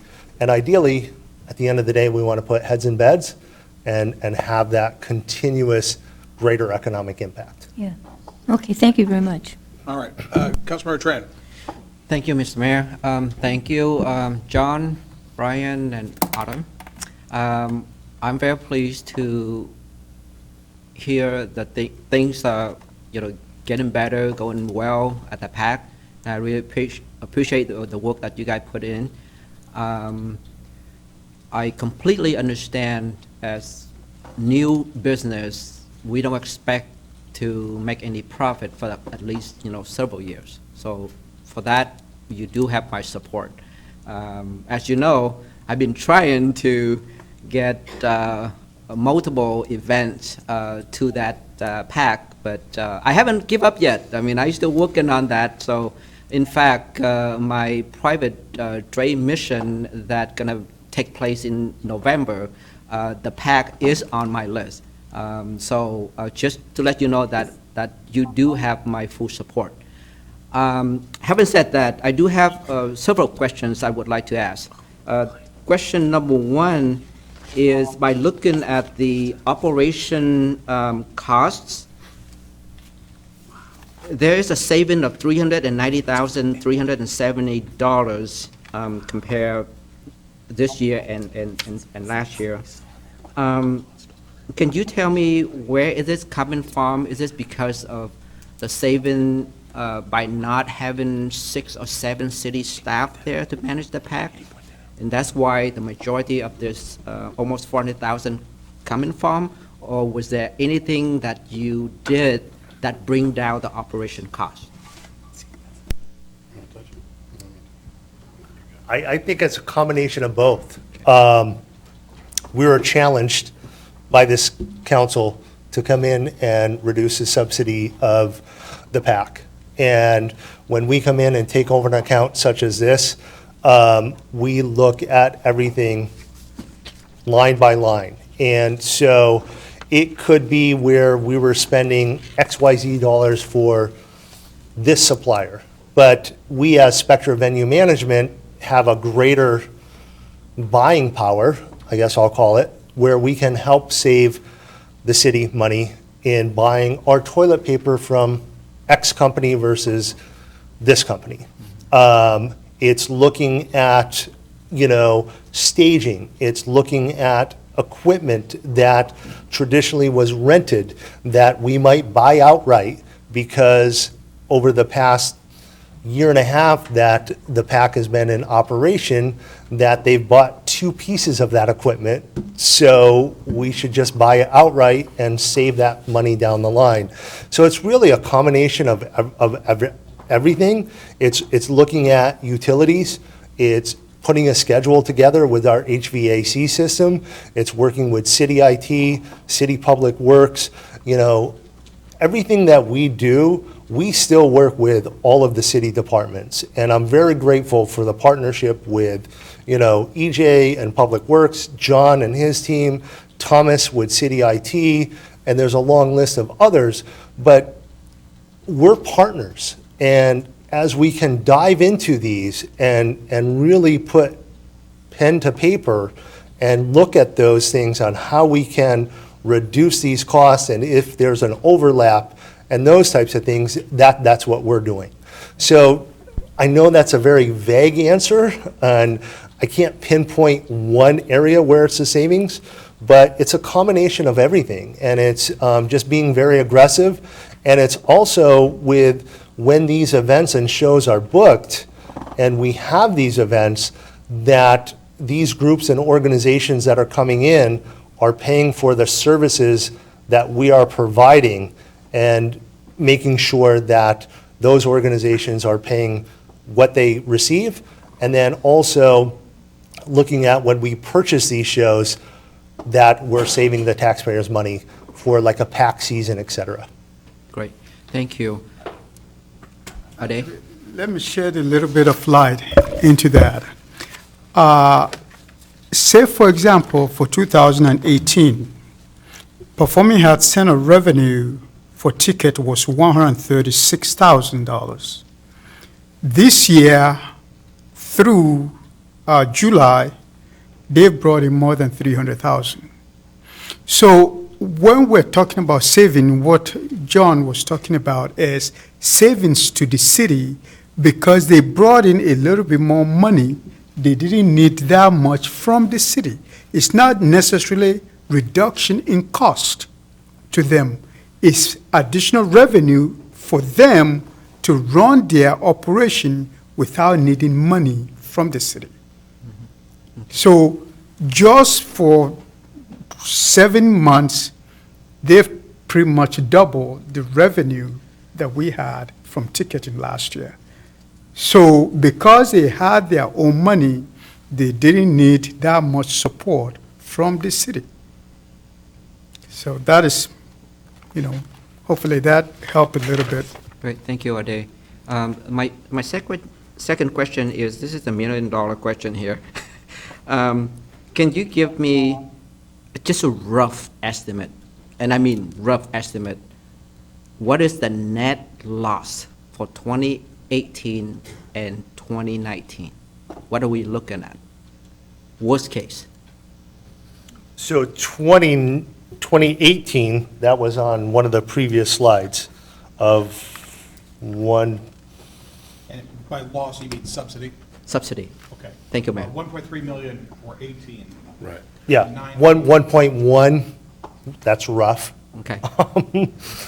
What we're forecasting with 2019, January to December, I'm going to give you rough, is we'll probably save you, as we have showed on slide number 4, approximately $250,000.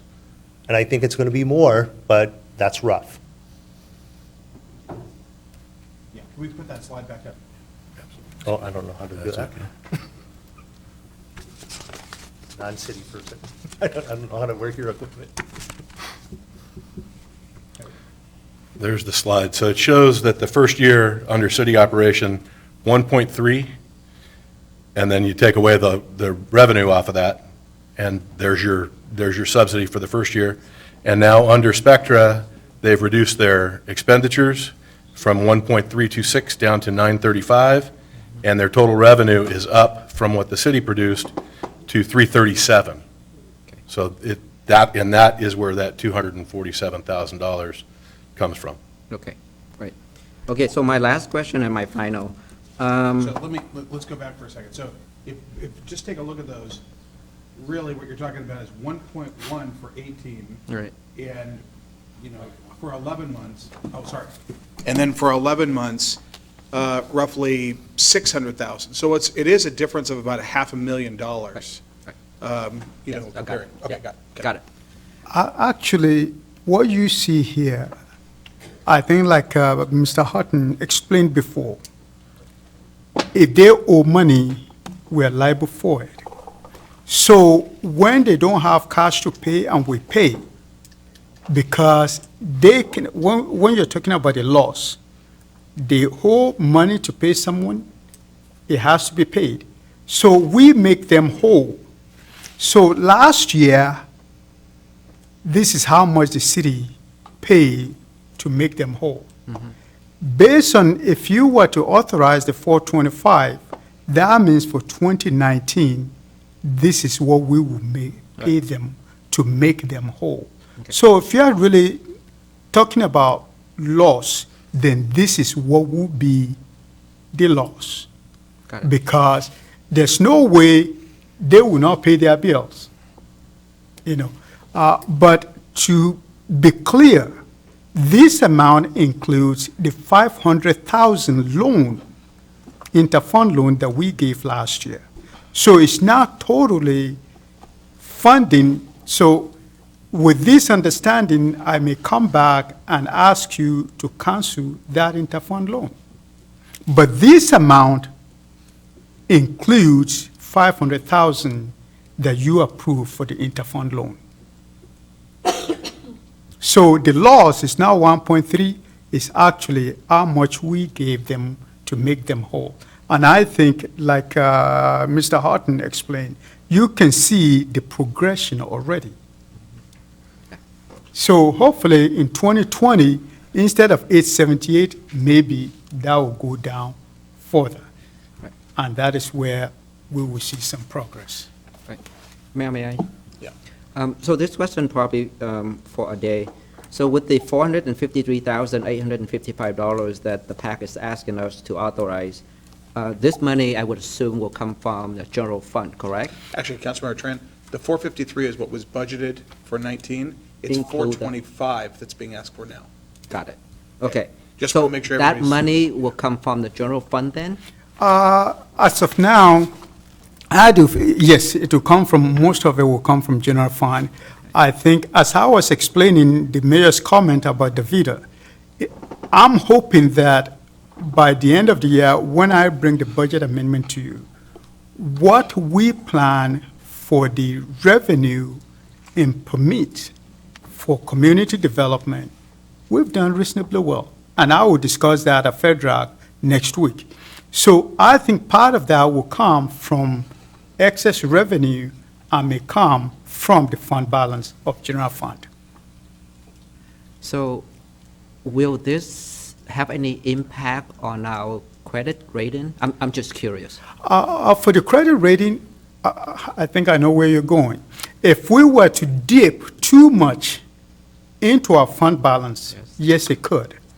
But I think when we start the budget amendment process, in 2019, because of the turnover in some of our departments, I'm predicting we will spend less than was appropriated because of the vacancy.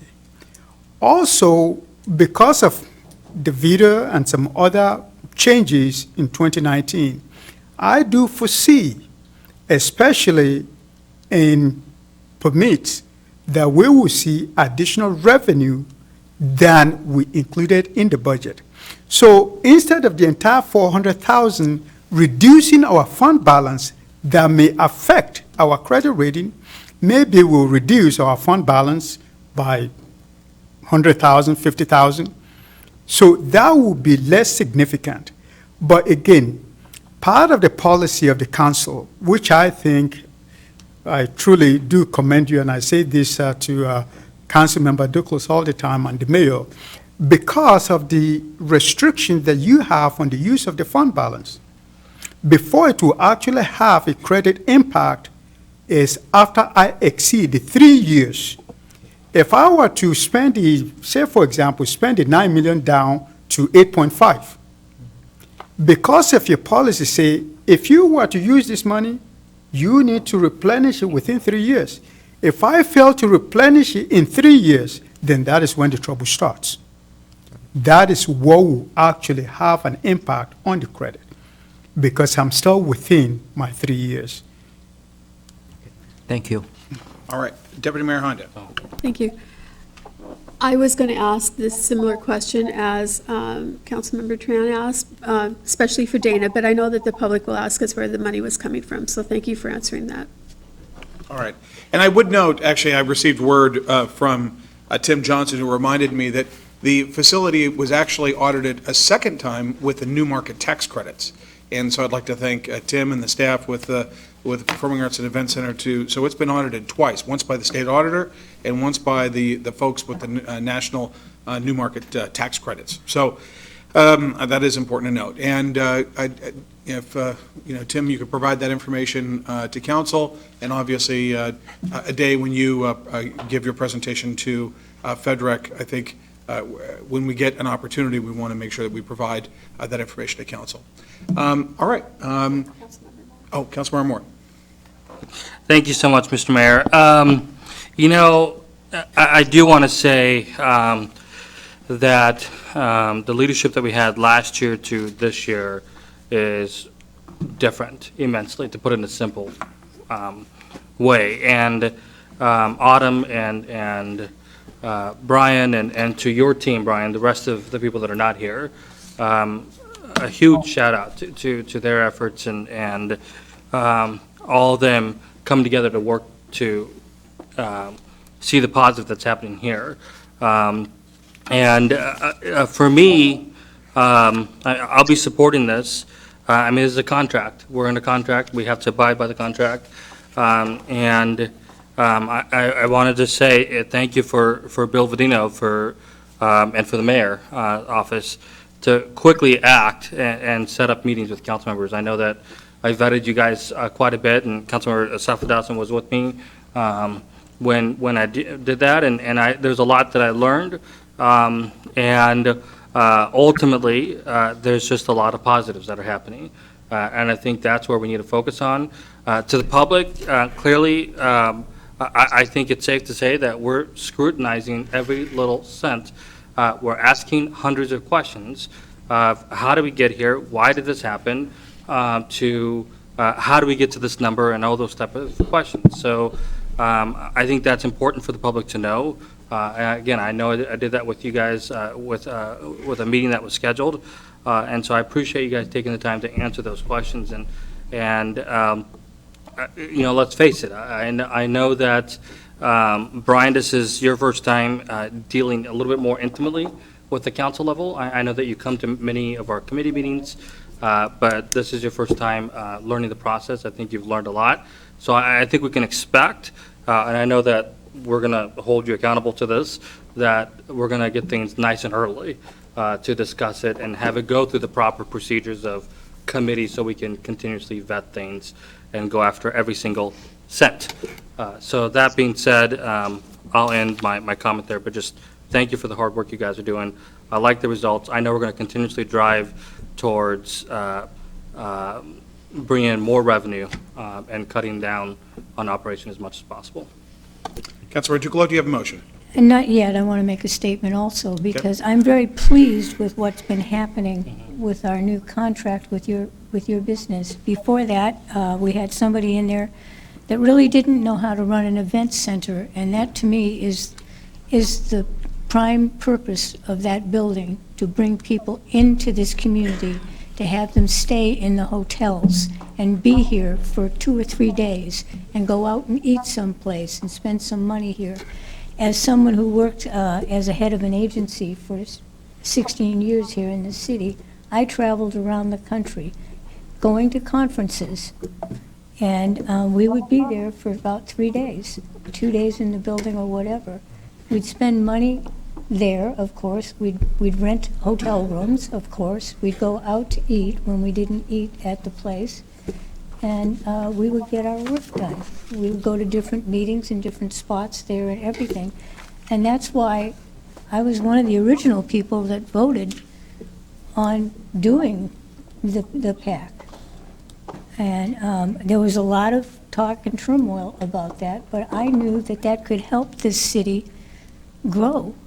And I know it's now, at the time, Seattle wasn't what it is right now, but we can actually compete with Seattle because we won't charge as much as they do, and we have a better facility because it's newer. And so I want to give you guys a chance to get out there and really bring people in that stay here, stay in the hotels, and spend money here. And I think you're on the right track. And I'm going to move to fund you for this, because you have to spend money to make money. Would you like to make that motion now? I would be very happy to. I move approval of the appropriation of funds in the amount of $425,000 to the PAC operating budget. Second. It's been a motion and a second. Is there any further discussion? All those in favor? Aye. Aye. Opposed? Matter passes unanimously. Thank you. Thank you. All right, thanks, team. Appreciate it. Item B, council discussion regarding the proposed King County Regional Homelessness Authority, and it's noted of potential action. We've got staff report by Bill Bedino, policy advisor. A PowerPoint is coming, council. Stand by while I get the letter of the month up.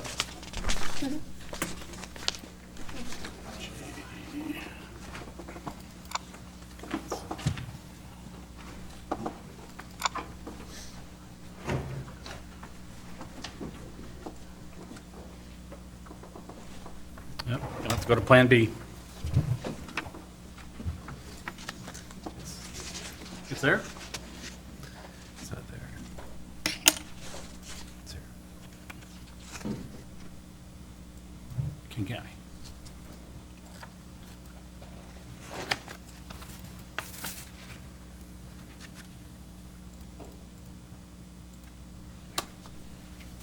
Mayor, members of council, deputy mayor.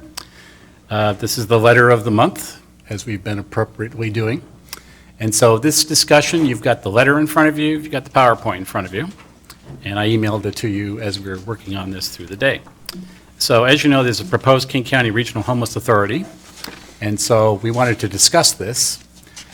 We found out, basically, not that I'm streaming in my office at all times, but I do get news bulletins on my phone about what's going on in the world, and all of a sudden there was a press conference. And on September 4th, there was a proposal to create this housing authority. And there was the King County executive, there was the mayor of Seattle, and there were members of the Sound City Association. Let me paint a picture for you. I was in my office working. I'm a board member for the Sound Cities Association. We have a representative for the PIC committee, the Public Issues Committee on the Sound Cities Association. As a board member, I was completely unaware of this press conference. I was completely unaware of any proposal of Sound Transit. And the first I heard that SCA members, or an SCA proposal, or mass presence by SCA members, was when Bill walked into my office as the press conference was going on, and he put it on my desk. And that's when I saw this. That's how I learned about it. Go ahead, Bill. Okay, so they're proposing a King County Regional Housing Authority, policy funding services for people experiencing homeless countywide. That's huge. And it includes a charter and the development of a public development authority. Very significant, almost at the Sound Transit level. And now the legislation is in front of the King County Council and their committees as well as the Seattle City Council. There's also something for us, which is an interlocal agreement so we can join in on the initiative. And then there is a governing structure I wanted to see because this is going to need some input. There's a governing board and a steering committee. And when you look at it, the steering committee confirms the governing board and can remove governing board members and takes care of confirming or rejecting the budget. Then there's an 8-member steering committee, the King County Executive, King County Council member, the mayor, Seattle City Council member, 2 Sound City Association members, that's key, and 2 people who have lived with the experience of homelessness. And then there's an 11-member governing board. They hire, fire, and review the performance of a new executive director that does not exist at this moment. And the people on this board are experts that'll help the PDA oversight. There are 3 members who have lived experience of homelessness, and the steering committee members, the other slide I showed you, they appoint the 3 governing board members who have experienced homelessness. And then, of course, on this board is Dow Constantine, County Council member, Mayor Durkin, and then the Seattle Council gets to appoint 2 members. And Bill, actually, the deputy mayor has a quick point on that, Yes. on that issue. Yes. I have a PowerPoint that will be presented at the Board of Health on Thursday about this issue. And on the governing board, it says that SCA and SCA cities are not proposed to have any appointing authority to the governing board, and that the governing board would appoint its own replacement members. There you go. I used to be on the board of SCA. I can't understand how they're allowing that to happen. I was shocked. I actually immediately wrote a letter. Actually, why don't we finish the presentation, I'll say what I did, and then what happens tomorrow. So the bottom line is we weren't contacted about the initiative in advance of the press conference by any of those entities you see on the board, and contacted the SCA president, the vice president, and Mayor Farrell, who's a board member. He wasn't aware of the proposal, as he just told you, and So let's slow that down. Go to that slide. Let me explain. You guys saw what the proposal is, to have seats represented by the Sound Cities Association. The executive director, the former president, of which 2 current board members were all on this stage, and the president of the Sound Cities Association and the vice president, and I can only speak for myself, I can't speak for the entire board. Certain members of the board were there, but what I know beyond, I personally spoke to the president of the association and the vice president, and they were unaware that this press conference was occurring. And that is a shocking departure from all standard norms. The Sound Cities Association has their motto as 37 cities, 1 million people, 1 voice. And 1 million people. And we've got the SCA president is the mayor of Pacific, Leanne Geyer. The vice president is Dana Ralph, the mayor of Kent. And she represents over probably about 120,000 people that make up her city. We have almost 100,000 people in our city. And what was presented to the public was essentially a finished product in which SCA's representation was already established. I couldn't even believe my eyes as I was watching this press conference roll out in public. So do you have more as far as the? We do. So the concerns are the absence of collaboration on an initiative, on a significant issue that faces this region and this council. There's a charter and for a public development authority and an interlocal agreement, and we had no input before the press conference, which was very important. And then the drafts of the charter and the ILA had not been officially shared to the City of Federal Way, and frankly, we ended up getting them from the media. So The Seattle Times sent them to me. That's how I got these documents, is the Seattle Times had to send them to me. And most critically, and this is in the letter, representation of King County cities appears to be disproportionate, and I believe especially for the South. Yeah.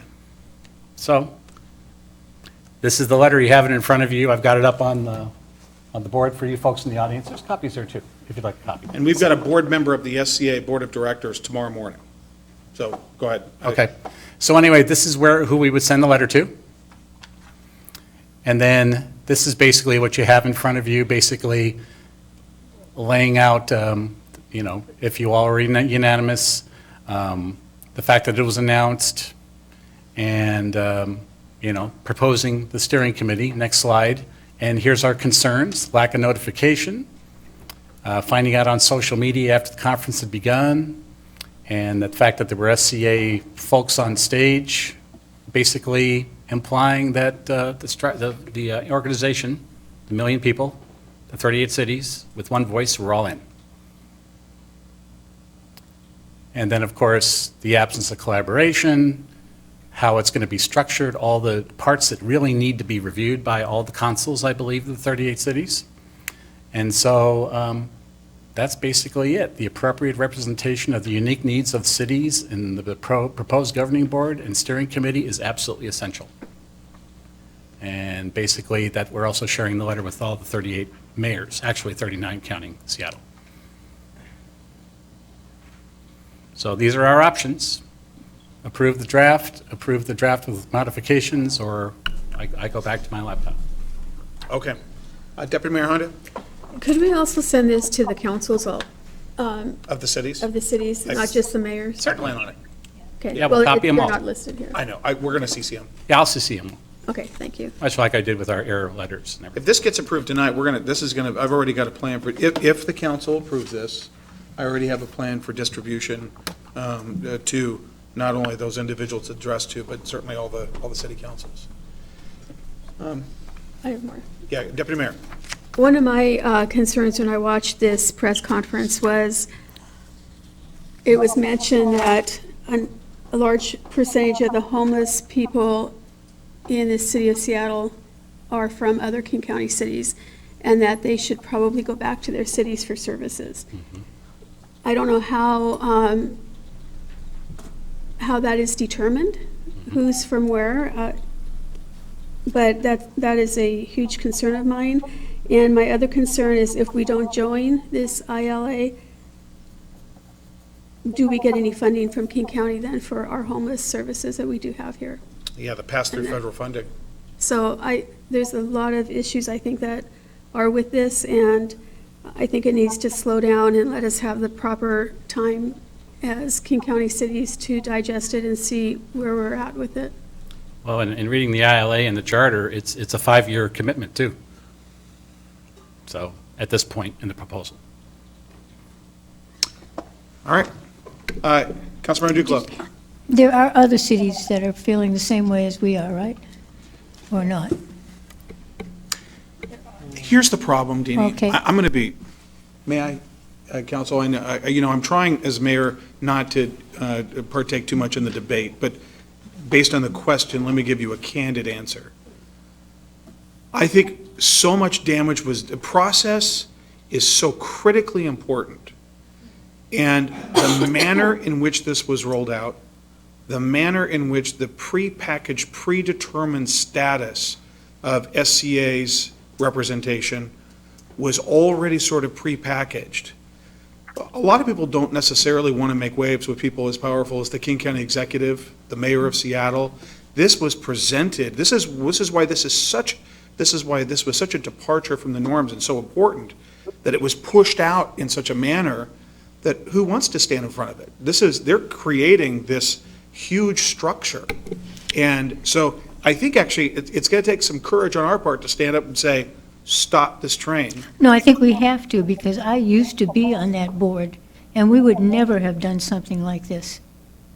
Yeah, I think actually stopping this at this point, or at least slowing it down, is critically important. Yeah. I think the most important message are to the two bodies that are going to consider this now, which is the council, the city council, and the county council, which got the impression, based on all of these factors that we put on forth in our letter, that the cities were in favor of it.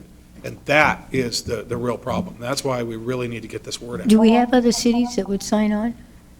I'm going to find out. I think at this stage, we wanted to get it to council. I sent this to the board, Mm-hmm. and I've yet to hear much. I think, I think it would be nice if, I want us to do it. Yeah. It would be nice if we could get a few other cities to sign on too. we'll work on it. Yeah. I'm going to be at the SCA board meeting tomorrow.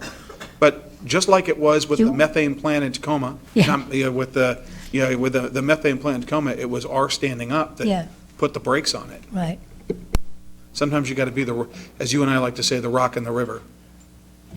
Council, any other comments? Yeah, I'd like to make a comment. Yes, please. Yeah, so as I said previously, this was discussed at the last TIC meeting, and I wasn't aware there was going to be a press conference at all, a press release. However, comments are due by September 25th. That's what I reported earlier, and so at least I know we do have time to submit our comments. But the press release, I wasn't aware either. And during the discussion, there was a lot of conversation how cities felt about this, coming from the mayor and the King County executive. And so unless I missed something during the meeting, I too am surprised about the press release or press conference that you guys just mentioned.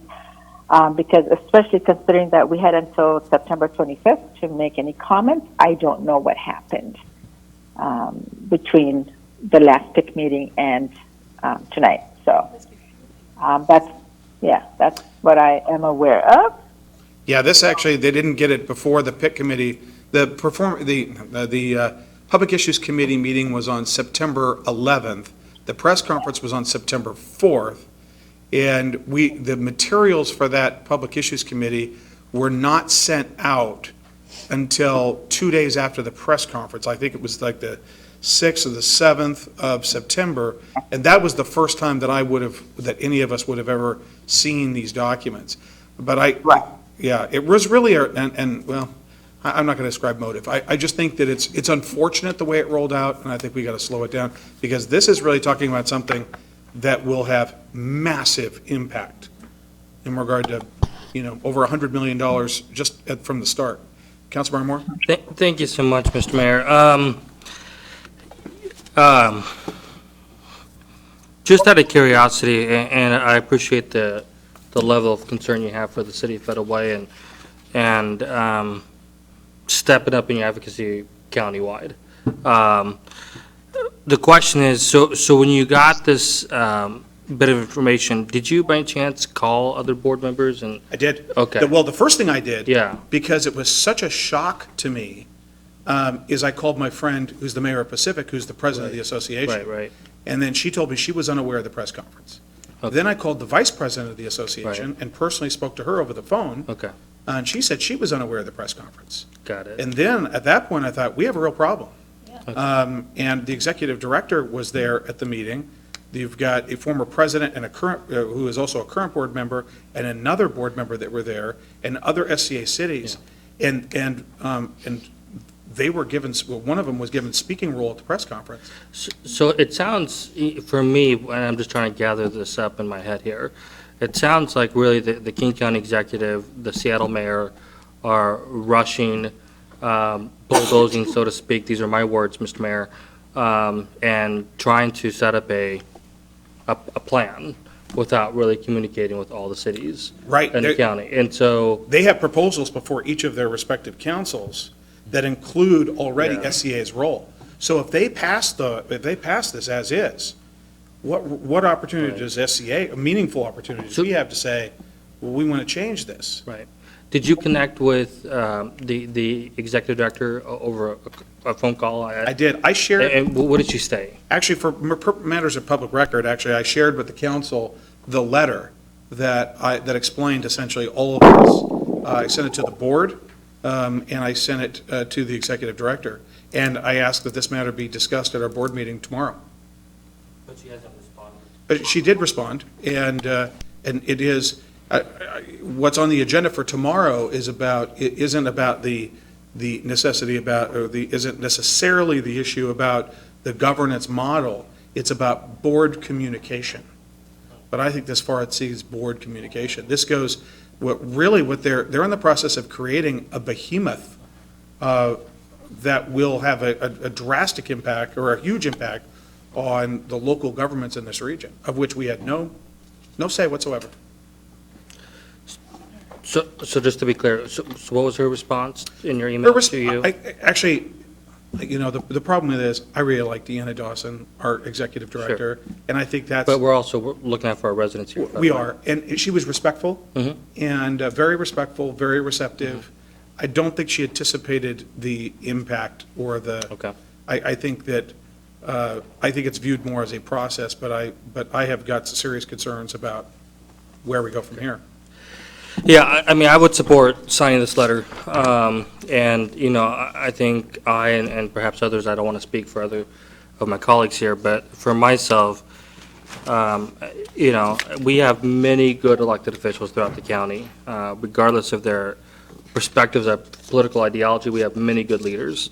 But I have continuously have grown concerned with the leadership when it comes to this epidemic of a crisis, of an issue. And it's not just one issue, it's mental health and drugs, but I'm off topic here. But so I would definitely support this letter, and I think that we do need to be, we do need to stand up to the leadership up north, and I'm concerned, very much so, about what would funding look like. I'm continuously concerned with the mayor of Seattle saying, perhaps, if I understand it correctly, or King County executive, wanting to send homeless people back when yet my tax dollars, your tax dollars, the public's tax dollars are going to essentially Seattle. And to me, it's no way of solving problems at all. And so I think it's good to see strong leadership coming out of Federal Way.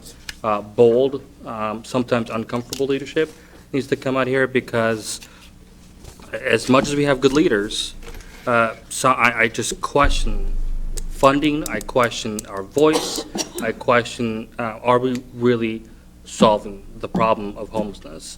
Because I don't think we are. The Deputy Mayor, and then, actually, Lydia, hold that thought real quick. The Deputy Mayor has been waiting patiently, then Councilmember Duclos, and then Councilmember Sept Dawson. Okay. Thank you. One of the issues with Sound Transit is they're always talking about the subregions, and it's how during the recession, when our subregion didn't make as much money tax-wise as up north, we were cut more severely. In this plan, and I'm going to ask Jerry Lynn to send this to you because it's from SCA to the Board of Health, and so I believe it should be sent to all council members. They talk about a sub-regional planning, and that scares me, just knowing how Sound Transit has worked with the regions, the sub-regions. So we have to really watch this. We have to be really careful they don't attempt to push the homelessness out of this urban Seattle area out into the suburbs, which was, you know, the concern, the quotes you gave before. That's my real concern about this entire endeavor. Councilmember Duclos? Well, it seems like they have changed a lot since I was on the board, and because we used to talk about all of these things, and the small cities had just as much say as the large cities. And we would, you know, talk about what it meant to all of us, and then we would work on an agreement that everybody could support. You'd lose some, you'd win some, but we work together. It sounds like they have changed dramatically, and they just want to be the bullies in the park. This was a serious misstep, and Yeah. I think that's why course correction is necessary. Yeah, I agree. Councilmember Sept Dawson? Lydia? Yes. Okay, yeah, go ahead. Sorry. So again, this item was on the PIC agenda, as you all may have seen.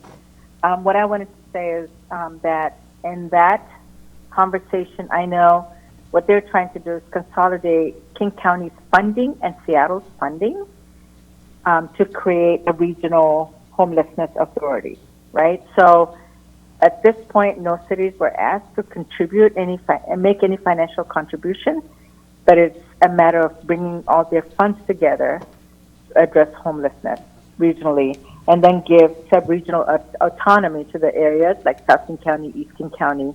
And so that, and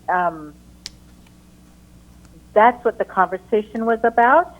And also, I guess just to pull their resources and to make this a regional issue rather than the county, Seattle, and then the rest of us doing this work in silos. And so just wanted to throw that idea into this conversation because I believe it is a regional issue and I believe we all need to address it and look at it from that perspective, but also not losing our individual city autonomy to do the work the way we also see fit for our community and for our city.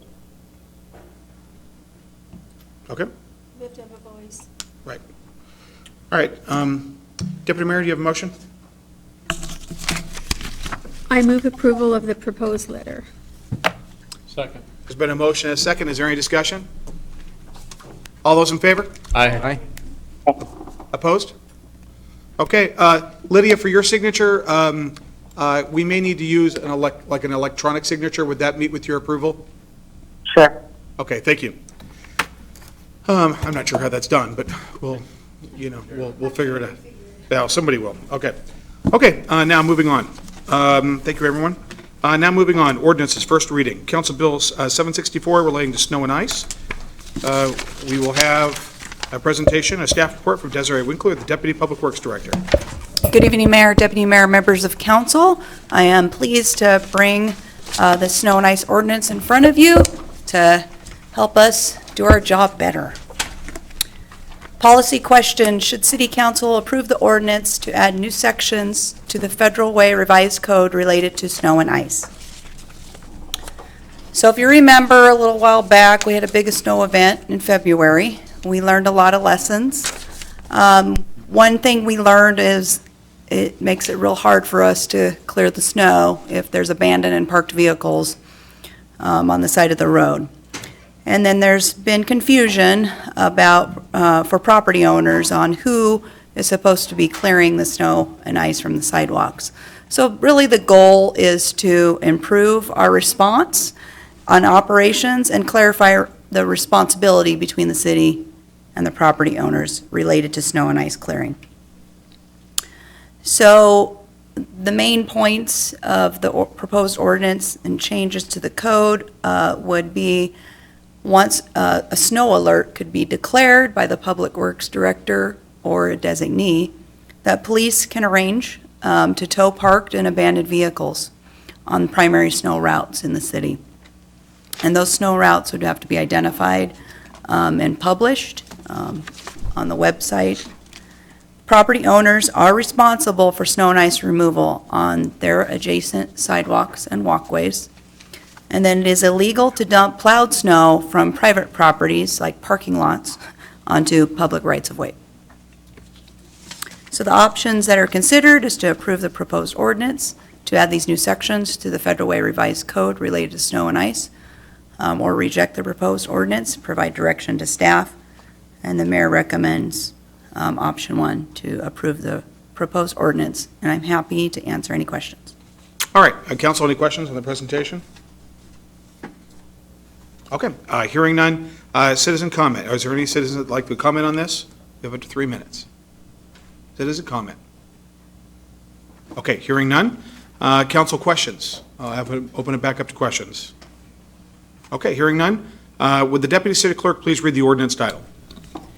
Council Bill 764 relating to snow and ice. Ordinance of the City of Federal Way, Washington relating to declaring winter snow and ice emergencies as snow alerts. Removal of snow and ice from sidewalks, removal of vehicles from city primary snow routes during declared snow alerts, and prohibiting the abandonment of vehicles on city street during the same, and adding new sections to chapters 4.40 and 8.60 Federal Way Revised Code. Okay. Councilmember Copping, do you have a motion? Yes, I do. I move to forward the proposed ordinance to the October 1st, 2019 council meeting for second reading and enactment. Second. All right, there's been a motion and a second. Is there any discussion? All those in favor? Aye. Aye. Opposed? All right, matter passed unanimously. Item B, Council Bill 7. Martin's not here. Oh, I'm sorry. Councilmember Moore, we voted in your absence. Would you want to cast a vote with regard to item A related to the snowing and ice removal? Yes. How about you? I vote yea. All right, thank you very much. Okay, item B, Council Bill 765, renewal of North Lake Management District Number 2. First, a staff report from Leah Meyer, Surface Water Management Water Control Coordinator. Well, I'm sure that's a lot to get on a business card. It's even longer than that, the formal title, so. All right, okay, all right. So, Leah, go ahead. All right, good evening, Mayor, Deputy Mayor, and council members, and engaged members of the public as well. I am here on behalf of the North Lake Management District to present on behalf of their ordinance to renew the district. The policy question before you is, should council adopt an ordinance to renew the North Lake Management District Number 2 and set a public hearing on the assessment roll for the district? So a brief review, what is a lake management district? Although you've seen me pretty much all year this year, it is a special purpose district set up through the county so that affected property owners around a lake can basically have a structure by which to fund special activities to preserve the health of the lake. The current status of the North Lake Management District is that it will be expiring the end of this year. It has had a duration of 10 years, which is the maximum in the RCW code. The primary goals are aquatic vegetation management, public education and outreach, and water quality monitoring, all to ensure the health of the lake. And the funding is in the form of annual assessments billed through King County that are based on the property type. So the renewal process to date, as I said, you've seen me here before. We have gone through the petition created by the residents to basically renew the Lake Management District for another 10-year duration. After the public hearing on July 16th, that basically set the authority to call for a vote by the affected property owners. That vote, kind of moving forward a little bit, the vote by affected property owners, the ballots were sent out on July 31st. Property owners had until August 23rd to vote. Again, the final results in favor were 7,566 in favor and 125 against. Again, for clarification on this point, in RCW code, it does stipulate that votes are weighted by the proposed annual assessment for each property type, in which case the 125 against is representative of one single-family homeowner on a developed parcel, and the 7,000 is raised that high due to the fact that Department of Fish and Wildlife did vote in favor of the Lake Management District, and their annual assessment is $4,000, so they had 4,000 votes. So the final vote tally came out in favor of the renewal, and thus I am here before you for an ordinance to formally renew the Lake Management District and set a public hearing on the assessment structure, as that is a secondary thing that affected property owners will have their say on before that is enacted in another ordinance. And so the duration of the new Lake Management District will be for another 10 years, is going to target the same issues as in the past, such as aquatic vegetation management and water quality monitoring for the lake. The boundary is set in Exhibit A of the ordinance for all of the properties that are affected and the property types, what those assessments would be. And then the funding mechanism, as we've discussed, are those annual assessments. So the next steps would be for the second ordinance reading and then the public hearing on November 5th about those assessments, during which the public can comment, especially the affected property owners. And then once that is all set and ready to go, there will be another ordinance setting that. And then again, basically all of this process finalizes next spring with the appointment of the advisory committee for the renewed LMD. Thus, the options considered are to adopt the proposed ordinance or to do not adopt the proposed ordinance and provide direction to staff. The mayor recommends option 1, and at the September 9th LUTC meeting, the committee unanimously recommended adoption of the proposed ordinance. I am happy to take any questions. All right. Is there any, we'll do the we'll do the questions in a moment. Is there any citizen comment? Citizen comment. Hearing none. Council, do you have any questions of Leah? Okay. Leah, great job. Thank you very much. Well, the Deputy City Clerk, please read the ordinance title. Council Bill 765, Renewal of North Lake Management District Number 2. Ordinance of the City of Federal, Washington relating to the renewal of the North Lake Management District Number 2 and setting a public hearing on the assessment rule for the district. Okay, Councilmember Kopeng, do you have a motion?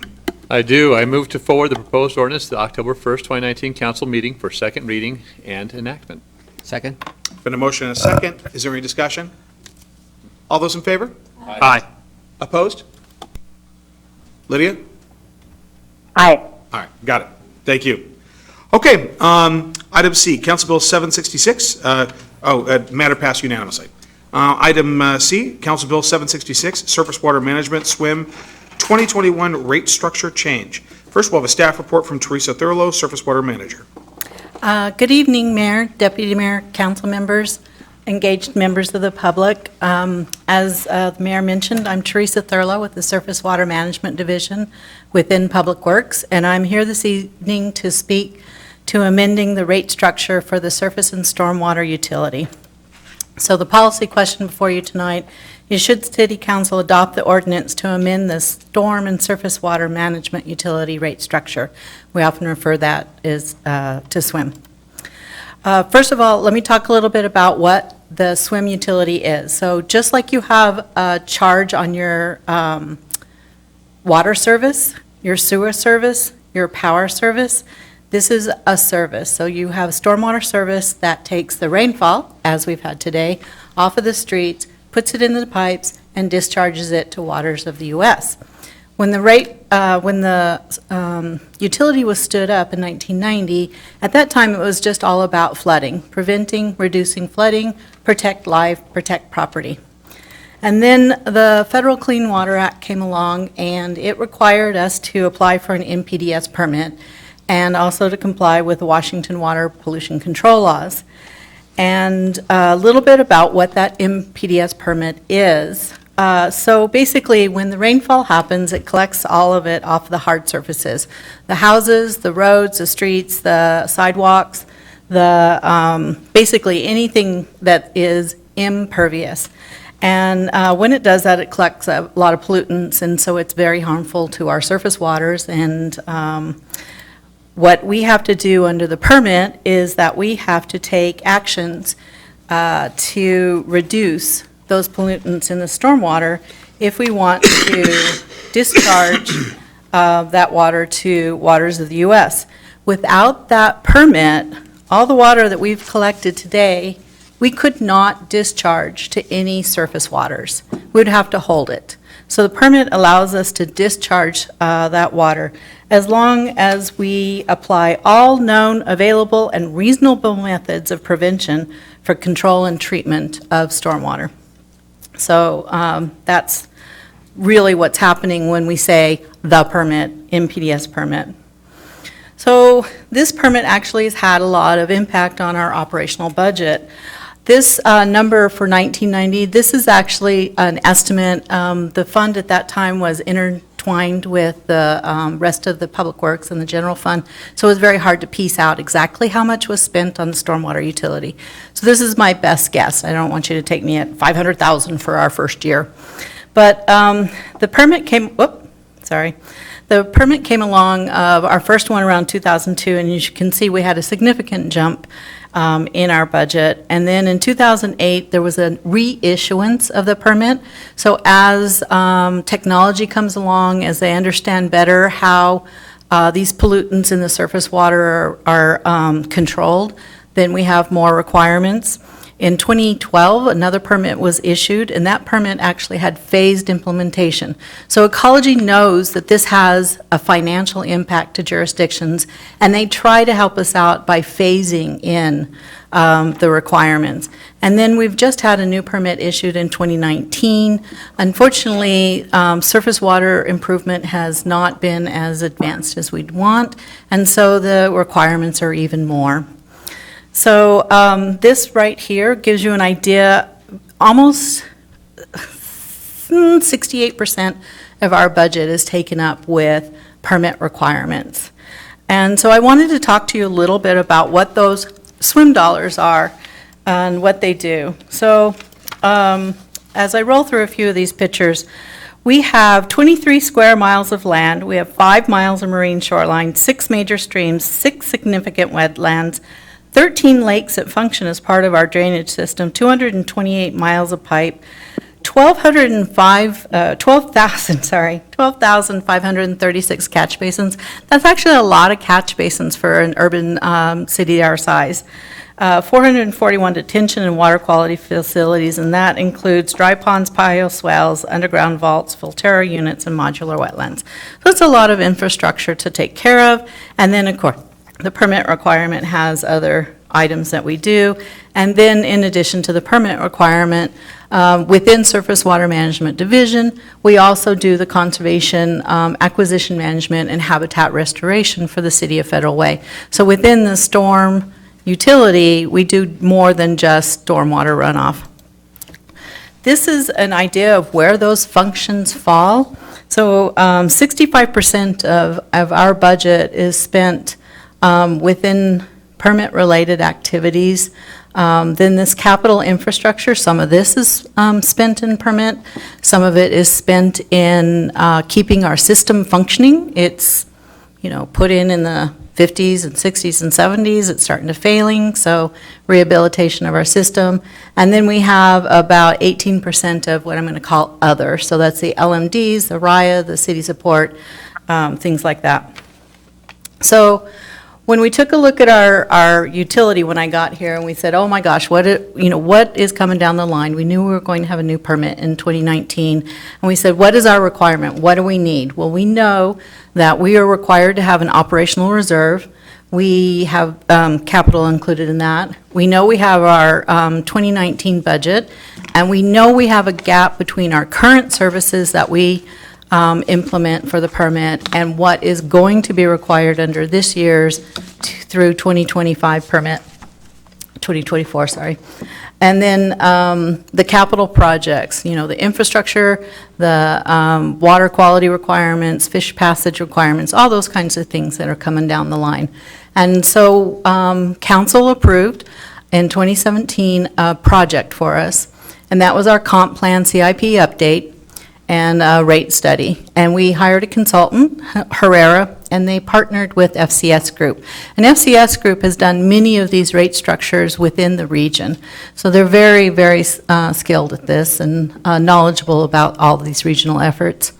So included in the scope was a comprehensive plan update, a CIP update, a gap analysis, as I mentioned. What do we have in place now? What do we need to implement the permit? And then FCS took those numbers and started cranking them. And to develop the CIP, to look at the gap analysis, we held open houses. We talked in our newspaper about the fact that, or newsletter, sorry, we don't have a newspaper. We talked in our newsletters, we talked in our open house, we talked at our farmers markets and our volunteer events about your swim dollars at work and what it does and what the rates are, and that we were having a rate study. Now, we couldn't say to anyone, this is what your rate increase is going to be, because until the numbers were crunched, we didn't know. So now we know, and our swim utility rate includes, as I mentioned, 65% of it, operations and maintenance. We've got capital, education, inspection, development, water quality, and each one of these meets, something that's required for us to do that you actually have set forth for the utility to implement. So our current financial picture is a little bit dim. Right now, we're taking in about $4.4 million in 2019 revenue. We did have our last loan payment, thank you, which was about $96,000. So that was the debt service we just paid on for the regional facilities mostly. And then 2019, we have operational expenditures of about $4.2 million. And that's operational, that's not capital. So what does that do? That gives us basically about $100,000 for putting into the capital projects. But we need to actually take a look at applying that $100,000 to the permit, because under our current ordinance, Our 2019 increase is going to be 2.3%. That's our current ordinance. It's tied to the June CPI for Seattle. And as you can see, in 2020, we are actually going to, here's our revenue right here. We're going to be slightly dipping into the reserves for our operational requirements and our capital that we have programmed, unless we have savings from this year that we roll into next year. But basically, in 2021, which is what we've targeted for this rate increase, as you can see, without it, we're going to be significantly impacting the reserves. Actually, we're going to run out of swim funds, totally. And as you can see, the cascading effect over time of the capital, the bond debt service, and then, of course, our operational. So as you can see, our revenue forecast is a little bit challenging. And I wanted you to understand the rates within the region. So this is an annual stormwater fee. So our stormwater fee is charged annually. And I'm sorry, some of these adjusted, they got scooted over a little bit, so you may not be able to see all of them. But within the region, here we are at I think we're 105, 107 with our utility tax on top. So we're here in our utility, and as you can see, Renton, Kent, Auburn, Tukwila, SeaTac, Fife, Des Moines, these are all phase 1 or phase 2s, which are under 100,000 people in the city. And so as you can see, their rates are pretty much all of them are more than ours. And then these up here, Pierce County, King County, Tacoma, Seattle, they're phase 1s. So they actually have more requirements, which in the future we will be a phase 1. So they have significantly more.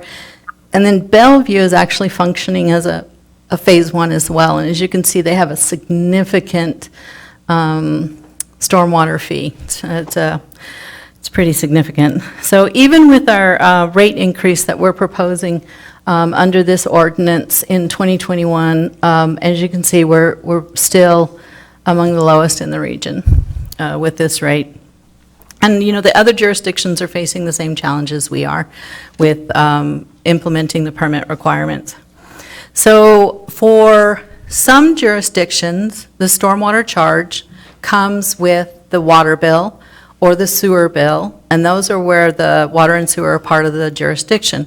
For us, we use King County Billing Services. So you as a resident, when you get your annual tax bill, at the top of that bill is your property, your lot, and your assessed tax. And then down below is charges. And on these charges, you have your tax that was just assessed up above, and then this is where you see your stormwater fee. It's an annual charge that shows up on your King County billing. And many people don't even know this exists, as I mentioned previously, because if you're like me, your mortgage pays your tax bill, so you don't see it. So this is actually where your stormwater charge falls. This is where, if you wanted to find it, you would look on your tax bill. And then there's other things that King County has charges for, such as noxious weed. Depends on if you're in a district of significance or not. Anyway, tonight we're talking about amending the swim rate structure. I did leave a copy of the ordinance proposal on a table if you're interested in picking one up. And I'm going to talk to you a little bit about how our stormwater charge, our utility charge, is assessed. So if you are a single-family unit, whether you're a single-family unit with 3,200 square feet of impervious surface, hard surface, or 1,500 square feet of hard surface, you get the same rate. So if you're a single-family residential parcel, you get one rate across the board. Now, if you're a commercial parcel, as you can see, this baby's got a lot of hard surface. And this year, this bill would be $9,577 for this particular parcel. Now, One thing about this is it has 19 acres, it has over 300,000 of hard surface, but under our current structure, the fact that they have all of this lovely green space, which is pervious, actually gives them a little bit of a break. However, all of this hard surface does not drain to this lovely green. It drains to our infrastructure. So there is a nexus between all of that hard surface and what we need to maintain our system to comply with the permit. So under the 2021 charges, again, you would still have a single-family residential. All single-family residential would have the same rate. It's 1 unit, $141. If you're a commercial property, you're actually going to have an equivalent number of units. So this particular parcel has 111 units, so 111 of these small little single-family parcels, and their bill is going to be $15,000. So as you can see, it is an increase for commercial properties with hard surface that had a lot of green space. They're going to see a little bit more increase than, say, a resident would. But the residents make up, I think, 45% of our stormwater charges are going to residents. So a single-family residential unit, as I mentioned, it's 1 unit. Whether you're this guy who has a lovely backyard with a lot of green space, or this guy right here, or this one right here that has a lot of hard surface, you're going to pay the same rate, $141 in 2021. But if you're this property, as I just mentioned, you're going to have 111 units applied for this particular property based on his hard surface. So, so he's actually going to pay a charge based on how many units of hard surface he has. And as I mentioned, for something like this, it would be $15,000. In the ordinance, it appears, it looks like this. So it's actually fairly simplified from our previous rate structure. Our previous rate structure had many, many line items, and now we've very simplified it to this one rate structure. So what does that look like over the course of the next 7 years? Well, basically in 2021, you're looking at a $3.25 per month increase in your stormwater charge. Your stormwater charge is actually an annual charge. I'm just giving you an idea of what kind of per month fee you're looking at. Sorry, it's not a fee, it's not a tax, it's a charge. So then in 2028, your annual charge is about $12, $13, $12.50 per month increase over today's rate. So over the next 7 years, that's what you're looking at for paying for your stormwater charges. We do have a few rate credits. Our public school district participates with us in stormwater programs, and they have a lot of education for their stormwater program. So they actually apply for, and we're recommending a maximum credit of 50% for their stormwater charge. And then we do provide a low-income senior citizen exemption for the stormwater charge. That has to be requested, and the Public Works Director can approve that. And at this point, I believe I'm turning it over to EJ.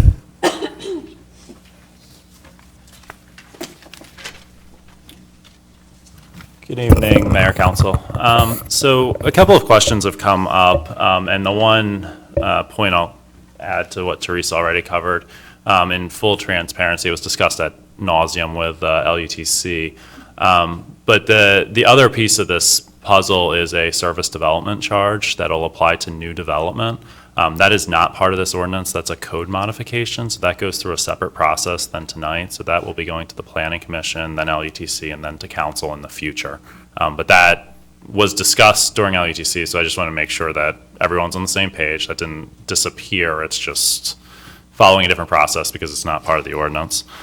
The couple of questions that I've received or that our staff's received is twofold. One, what happens if this is not adopted?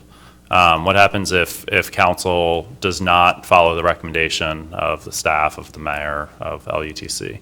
So the repercussions, some of them, it's very limited of what basically we determined yesterday.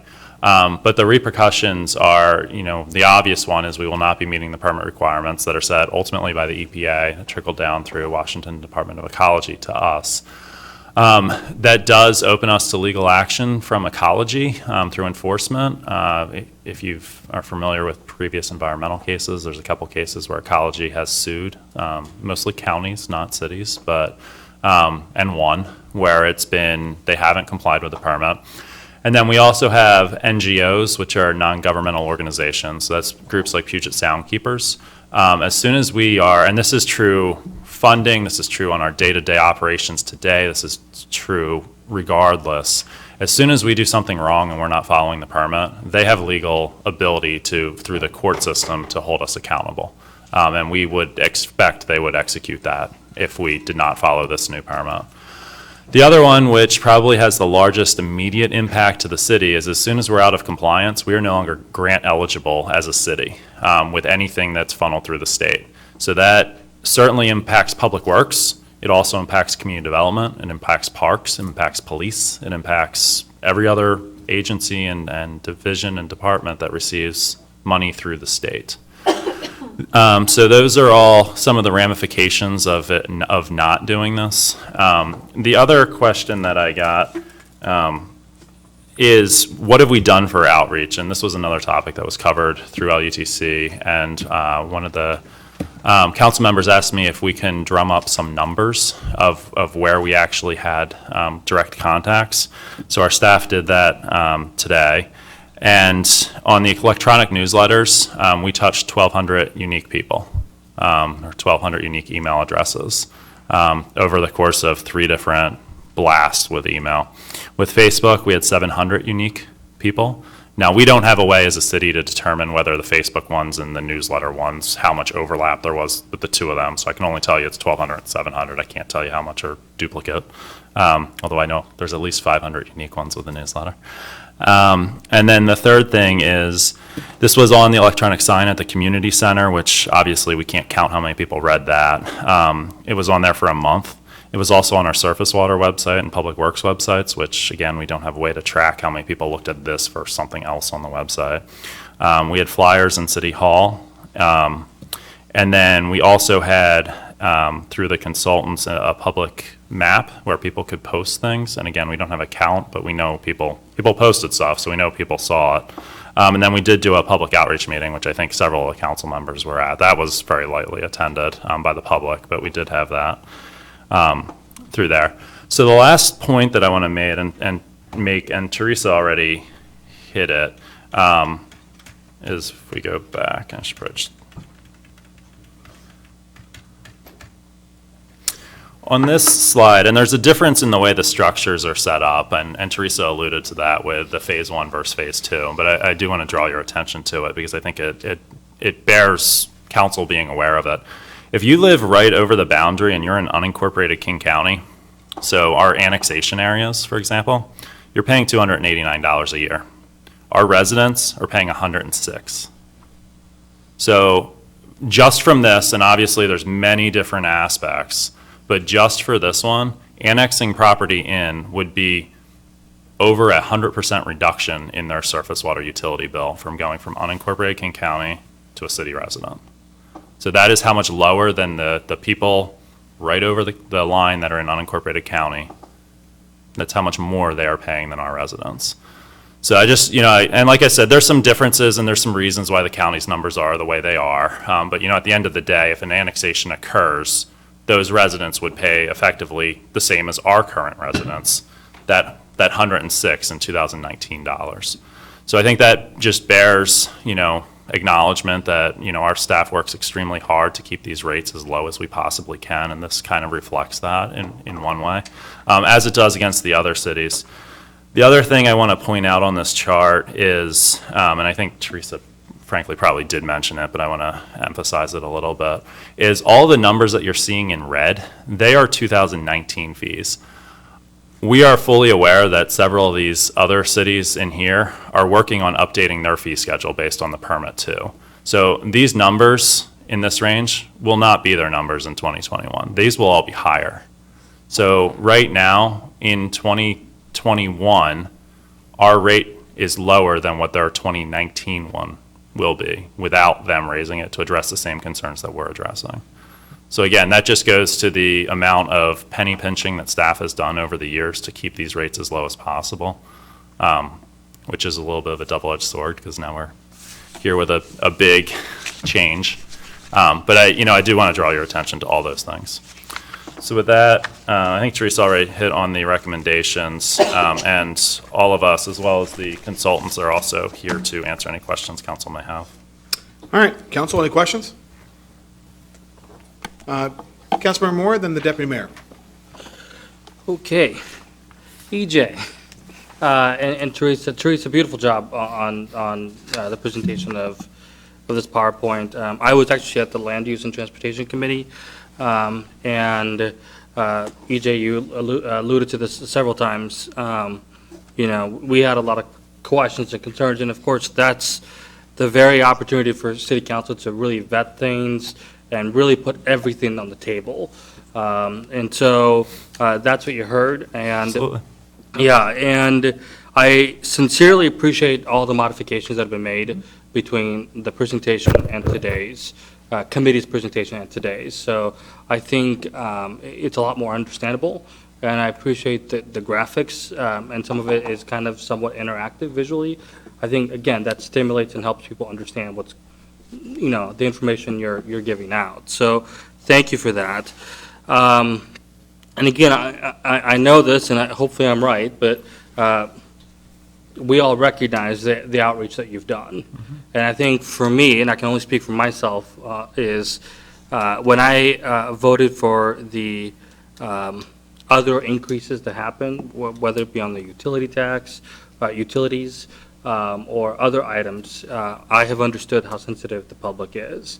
And so that's where our questions are coming from. I think the public expects us to be incredibly sensitive to every public dollar, just like you guys are, clearly, with that presentation that you got, with that slide number, I'd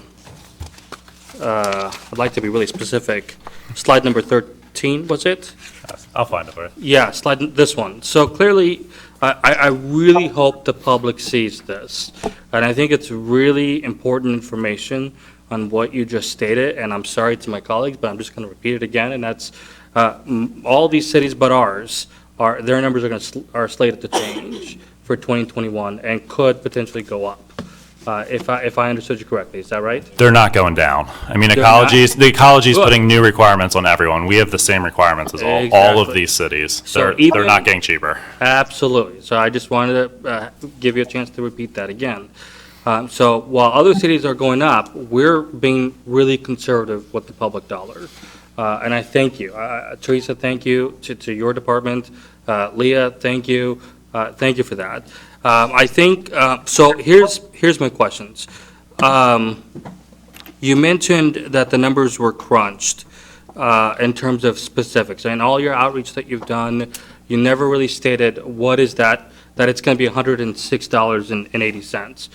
141. 106 is today's number. 141. Right, I guess I'm referring to today's number. Yeah. Oh, I see. So in 2021, it'll be, thank you.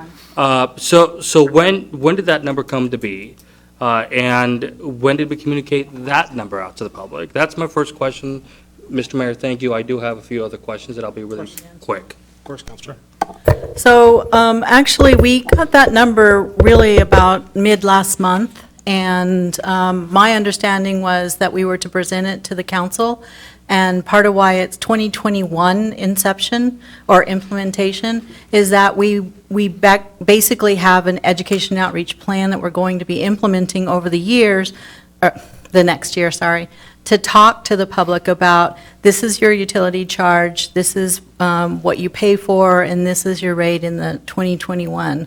But my understanding for communication of the rate charge was that it would be presented to council before we discussed it in a broader spectrum.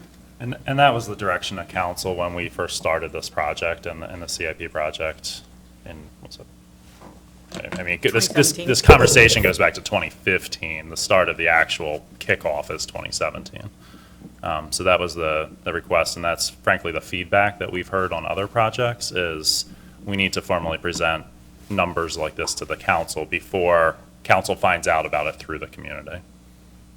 And basically, it's not being presented, it hasn't been presented at a meeting, and even if we briefed council members through email or other means, that they're hearing about it without it officially being presented. So if I'm understanding you correctly, and stop me if you think I'm not hearing you correctly, and that's back in 2015, the city council's direction was towards you was come to us before with any sort of detailed numbers before it goes to the public. Yes. Wow. And that has been repeated several times. EJ, I was here in 2015. That's interesting, and certainly I wish I would have heard that on the presentation at the committee level. I think that would, unless you said it and I didn't hear it. We did. Okay, all right, well, thank you for that. I appreciate that. Yeah, I mean, pretty much, I guess bottom line, and I'll just end it here, because I think that bit of information that you just shared is a good reminder, and that's, the reason why I'm so sensitive is because of what I stated earlier. It's people are very sensitive to their tax dollars. And I think one of the things that I know we're striving for as a city is to do a better job of communicating with the public. And I think, I just feel like there's opportunities for continuous improvements. But if that was our policy back then, absolutely, and I've talked to several council members about exactly what you just said, what that looks like, and I'm certainly open to feedback to answer that. To your point, you are absolutely 100% correct, and I think we both agree with you that we are extremely aware of, couching every penny in the best possible way that we can, and a lot of that is reflected in this. Yeah, I mean, just for a mere second, and then I'll be finished. It's again, it's a good reminder that was a policy that we voted on back in 2015. But to me, what's going through my mind is the public needs to know about that number first, so that they can do their job in lobbying us instead of us taking the vote. Then the numbers come out, and then it's kind of too late. Potentially, maybe not. So I know we have to go to second reading and final passage. Sure. That's the only thing that's going through my mind. Certainly. So I go back to the same thing, that there's not, and I hear your comments, and I'm in complete agreement with everything you said, that there's no perfect way to do this, and we are all in a constant improvement process all the time. That's one of the things as a city we work very hard on is, how can we make the next thing better than we have today? That being said, going back to kind of that slide at the tail end of what the ramifications of not doing this are, that's kind of where the rubber hits the road. And ultimately what we've experienced in past, and I'm sure, I've heard several council members talk about this from the dais recently, is the public doesn't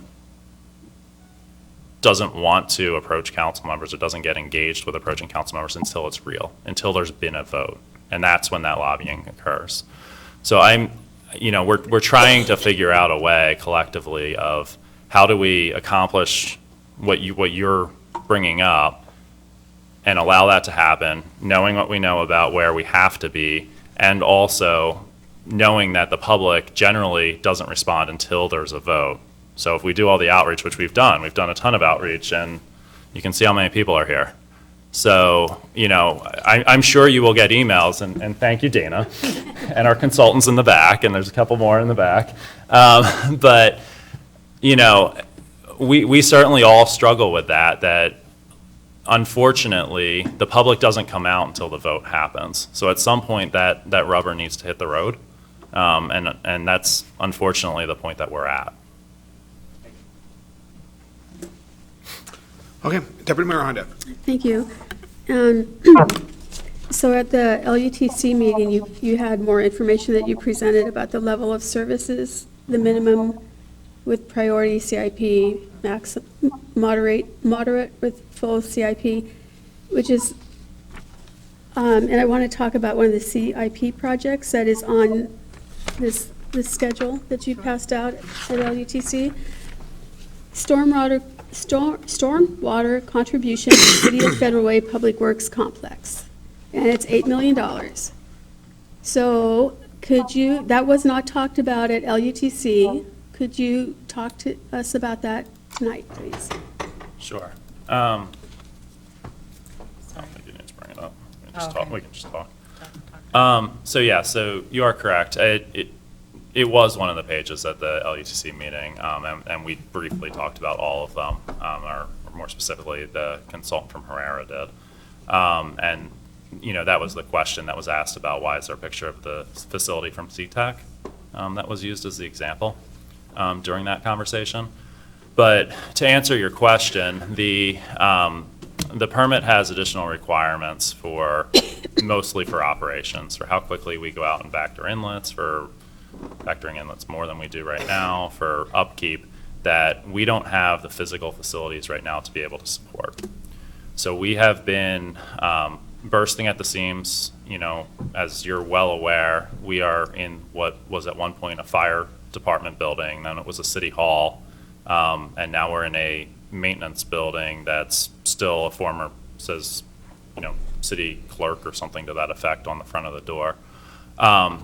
There's physically not room to add more staff. In addition, so in the building itself, in the yard, there's no more room for the vehicles we need under the new permit to be able to service this stuff, or to put bodies for staff, or to basically to be able to do the work. So in one way or another, we have to have a facility to support the staff and the equipment that we need to actually meet the permit. And that's what you're seeing in there. So that is, as unfortunately as simple as that. You know, it's not a shiny project that, you know, we can certainly do a ribbon cutting and a groundbreaking, but it's not a shiny project that gets a ton of glamour shots on the front page of the newspaper by any stretch of the means. But unfortunately, it's a little bit of a necessary project to be able to meet the requirements of the permit. So the other option is basically outsourcing and not doing the additional work in-house, and we've looked at that, and that would be even more money. So that's kind of how we came to where we are. And I just want to add to that just a little bit as an example. Right now, we outsource our Vector cleaning that EJ mentioned, and it's going exponentially more expensive because we don't have a decant facility. And to have a decant facility, we need about an acre worth of, you know, space. And so as we continue to outsource that and being unable to do that service ourselves, it's actually going to cost continually increase our operational experiences. And that's just one small example of physical, just basic physical requirements that we're unable to provide for our permit. So thank you for your answers, but my concern with this is, as a city council, we should be making plans for the future. Plans for the future of this building. Do we stay here? Do we move downtown and build a larger facility? And to have this presented to us that over the next 6-7 years, at the end, in 2027, you'll have $8 million to build a new facility. I'm concerned because I think we need to be looking at the city overall, not just your department, but all departments, as to how many employees they need, how much space they need, and I don't like this. I feel like this is just something that shouldn't be here. It should have been, we should have an overall vision and plan for the future for the city of Federal Way, and I just don't like this. I also, at LUTC, we talked about the addition of up to 6 full-time employees, and I understand you need more help. I understand every department in the city needs more help. Other departments don't have the ability to have increased charges to get that help. And I spent some time reading the budget book from last year, and I didn't see this in this future building proposed in the budget as a future addition to the City of Federal Way, so I'm concerned about that. I'm also concerned that the rate increase is pretty significant. And as a city, we've been talking about increasing our revenue so that we can pay for services, because that's what we're supposed to do. We're supposed to be providing services to our citizens. And I think I've said this to you, and I think I've said it to Ade. It would be nice to have an overall plan so that all departments can be working together so that we know what you need, so that we can make a plan and not one department gets the revenue that other departments may need. This is, for some people, this is going to be pretty steep. And I'm sure that we're going to hear about it. You know, at the LUTC meeting, both myself and Councilmember Moore asked if this could be presented for information tonight, and then we vote on the ordinance at the next meeting, just to let the public know. Because I think that's really important, to let the public know what the fee structure will be, or the charges will be. And I still think that's really important. I would like to hear from the public. I know that the rest of the projects are really important, but I'm not sure that we need to be putting money away to build a Federal Way Public Works complex now without looking at the needs of the rest of the city. Sure. So I can address a couple of those. So first, I'll address staffing first, because that's the short answer. This doesn't address staff workload. It doesn't address salaries. It doesn't address any of the ongoing conversations with staff levels within departments. And frankly, it doesn't address 99% of public works either. The 6 staff members you're seeing are the bare minimum to meet the increase in staffing that was identified as part of that gap analysis for what we have to do that we're not doing today. It doesn't alleviate staffing. It doesn't address anything where we have shortages today. So it's not a matter of us having the staff versus other departments having the staff. Frankly, not having the staff gets back to that same conversation of we will not be meeting permit requirements. It's unfortunately that simple. So, you know, that's the not very nice but honest answer on that. The other one, the source of funding, and you know, as far as the maintenance facility goes, and the source of the money, the city cannot take money out of the surface water utility and apply it to a new city hall or to any other structure. The money that's collected for surface water has to go to surface water.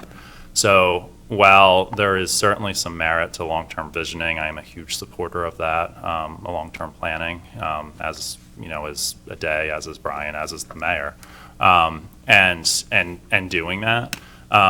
Ultimately, that comes down to a little bit of a desire of council to do that work. But you know, at the end of the day, we can't take surface water money and put that into a new city hall or into a new police building or into anything that's not a surface water facility. So, you know, that's that, and we're back to the same conversation of we cannot meet the permit requirements with the facility that we have today. You know, frankly, that maintenance facility probably should have been knocked down 15 years ago and rebuilt.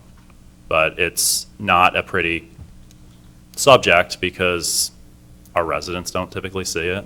We have gates on it and fences around it. So we don't want people going into it because it's a secure work site, frankly, with a lot of heavy construction equipment and a lot of very valuable equipment that we use for the city every day. It doesn't support the city operations in their current format.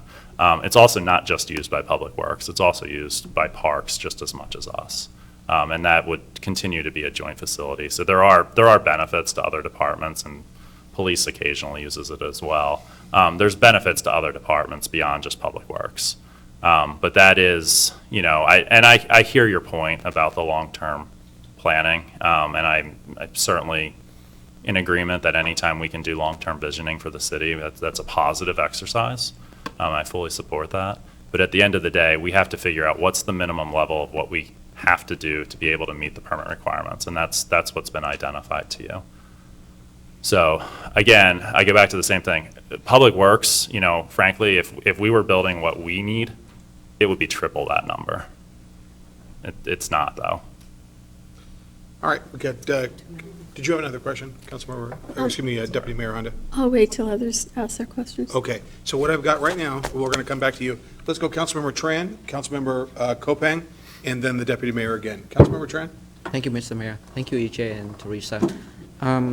Did I hear you correctly that you mentioned something about to the effect of with this newly created money, if we approve, that does not address the FTEs? That's correct. Now, in the document that was shared with the LUTC members, this has 7.1 FTE, additional FTE. Can you explain that? So in the gap analysis, they provided us what we would need to meet the permit requirement. They gave us how much work would need to be done. Whether we hire an FTE or whether we hire a consultant, it has to be done. That's just how it was presented in the gap analysis. It's not how it's in the budget. It's in the budget to do that work. If we choose, to go that route with an FTE, then of course we have to come get approval for the FTEs. If we don't go that route, then we hire consultant work to do it. We hire somebody to come in and actually physically do the work. Because most of the work is very human resource intensive. So that's where we're at on that. Okay. Thank you. May I? Of course, yes. Thank you. I would like to share with you my own perspective as a fairly new council member. So I still learning my way around. At the committee meeting, some of this information was not even provided to us until some of us asked for this information. Now, in front of us at the time was a package that was $30 million. That's going to impact the people in this city. And for me, because I only can speak for myself, for me, looking at that information within a few minutes, and the expectation of me is to vote on it, in my opinion, is a little bit unfair to me. I mean, this is a huge dollar amount, and member of the LUTC was asked to make a decision to whether or not to move it to the full council. And at the time, I agreed to move to the full council because I want everybody to have an opportunity to weigh in. But personally, I just want to share this with you. I'm not trying to criticize or anything, sure. But for me, I was struggling with the decision because I know that within 5 minutes that I have to make a very important decision that will impact many people in the city. So I wish that maybe in the future, somehow we can, create a better communication so that member of the council or a member of the committee can receive the information in advance so that we can look at it, study about it. If we have questions, we can ask. Because truly, I left that meeting and I feel really uncomfortable. Well, thank you for sharing that. Can you talk, AJ, about that and about perhaps what factors led to how we got here? Yeah, so we've, this has been a trying process for all of us. And obviously the last time we've done this was a number of years ago, and the last one we did was actually in-house. And we knew this one wasn't going to be pretty. We had talked to LUTC about that a number of years ago, and that was kind of where our recommendation came from, using a consultant as opposed, that way, there's not this, some of the comments we're hearing tonight where it's city staff driving it, and it's more of a, someone outside looking in that does this every day, that develops these rates, is the one that's actually doing this, and we're coming up with justified numbers, not, Teresa, who's a professional engineer, I think is a professional engineer in our staffs, kind of doing our best to stumble our way through this process, give it to a consultant that does it every day, and that's what we did.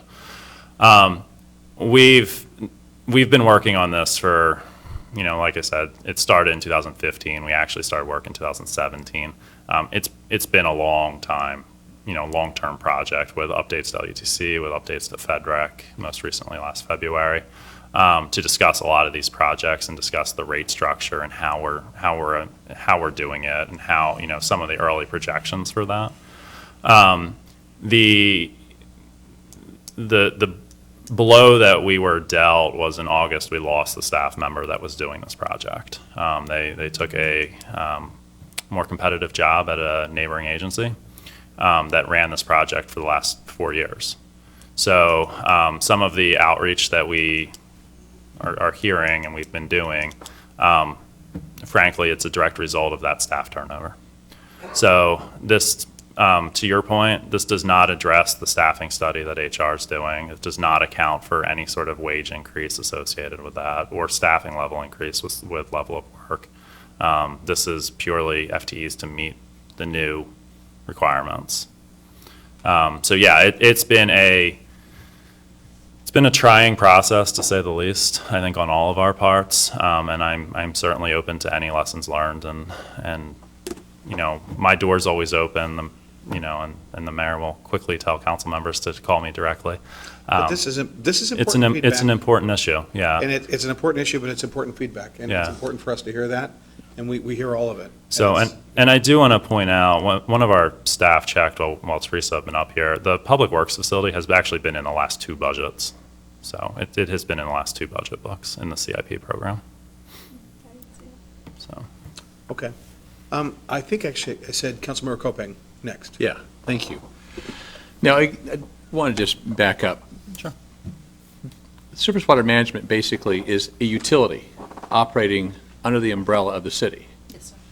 And as a utility, much like our neighbors, the different water and sewer utilities in the neighborhood, when they are looking at doing long-term planning, whether it's restoring a water tower or putting in new lines, they figure out they do a rate analysis to figure out how much it's going to cost to do that. They protract it out over a period of time and say, okay, if we're going to do this in 10 years, this is how much money we have to do that. They do that all the time. Mm-hmm. And we get regular rate increases as a result. And quite frankly, the idea of not having water come out of the tap is unacceptable for me. Not having my sewage go down the pipes when I flush the toilet, it's not acceptable to me. I want that service there, so I'm willing to pay, obviously. When it comes to surface water, I don't want the streets of Federal Way flooded. I think we're all in agreement on that. We saw that happen numerous times, and I think the Public Works is doing a great job really addressing some of the major issues. We still have them, though, because sometimes the system gets overwhelmed. But beyond that, the fact that if we don't comply with a federally mandated program, we can't discharge the water, where's it going to go? How many bathtubs can we fill up? Yeah, exactly. I mean, the short answer water is we are going not to allowed go? to put it in streams. We're not allowed to put it in sound. We're not allowed to discharge it out of our pipes. Right. That's the short answer. Yeah, it can't go anywhere. It stays here. No, And there's that's not no an good option. answer to that. Okay, we're going to plug all we can't do that. Yes. So we really do need to comply with the permit that we've been provided. I also look at this, the consultants, and we talked about this, but maybe you can share this with us, the council. The consultants actually recommended a higher number, didn't they? We did also have an enhanced level that was a bit higher, and we felt that we could do the program with the rate that we brought to you tonight. Okay. Yeah, but there was certainly a recommendation on their part to do a higher rate, and there's a reason for that. They see the train coming. They see that the fact is we're behind the ball a little bit, and we need to get caught up. Yes, and in fact, they asked us if we would consider increasing 2019 rate, which is actually already in our ordinance for increase next year. That was one of the things they mentioned. Yes, and my next question was, what does it mean for us to delay implementation of this fee increase? What is the impact to the city by not implementing it sooner? Is there an impact? I think you have two maybe intertwined questions there that I'm not sure which one you're asking. Okay. As far as the county goes, we have to let the county know by the end of October what the rate for 2021 is. That's how long it takes them to reprogram it. Got it. So that's the pressing part of that part. Okay. So we really can't increase, we could, even if we had a cost associated with continuing this utility service in 2020, we really couldn't do anything. We'd have to dip into reserves to take care of it. Or, yeah, I mean, there's other financing methods out there. In short, yes, that's globally accurate. Okay. All right, because we do have costs associated with this that don't go away. And then, I think the other thing, something that was discussed was the fees being discussed with the public prior to the council. I think that it's almost like the perception from the public, the perception that I felt at the time that we discussed that was that the staff was mandating to the council what the fees were going to be instead of the other way around. I think that the staff is really supposed to advise the council, provide us with the information we need so that we can make the policy decision. Agreed. And I think we aligned correctly with the decision we made to not discuss rates with the public prior to the council being aware of them. So I'm comfortable with this process the way it is. I do think that it's uncomfortable, but again, we're not talking about a tax increase. We're talking about a fee increase to cover a necessary service. The final question I have, and Teresa, you mentioned this in your presentation, is we're not a Phase 1 city, but we will be. Can you explain to the public what being a Phase 1 city is? And what the threshold is for that?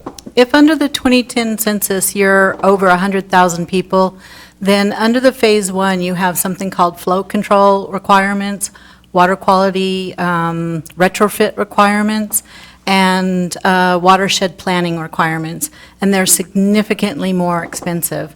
When the new census goes in, the next time we get a permit, if we're at over 100,000 people.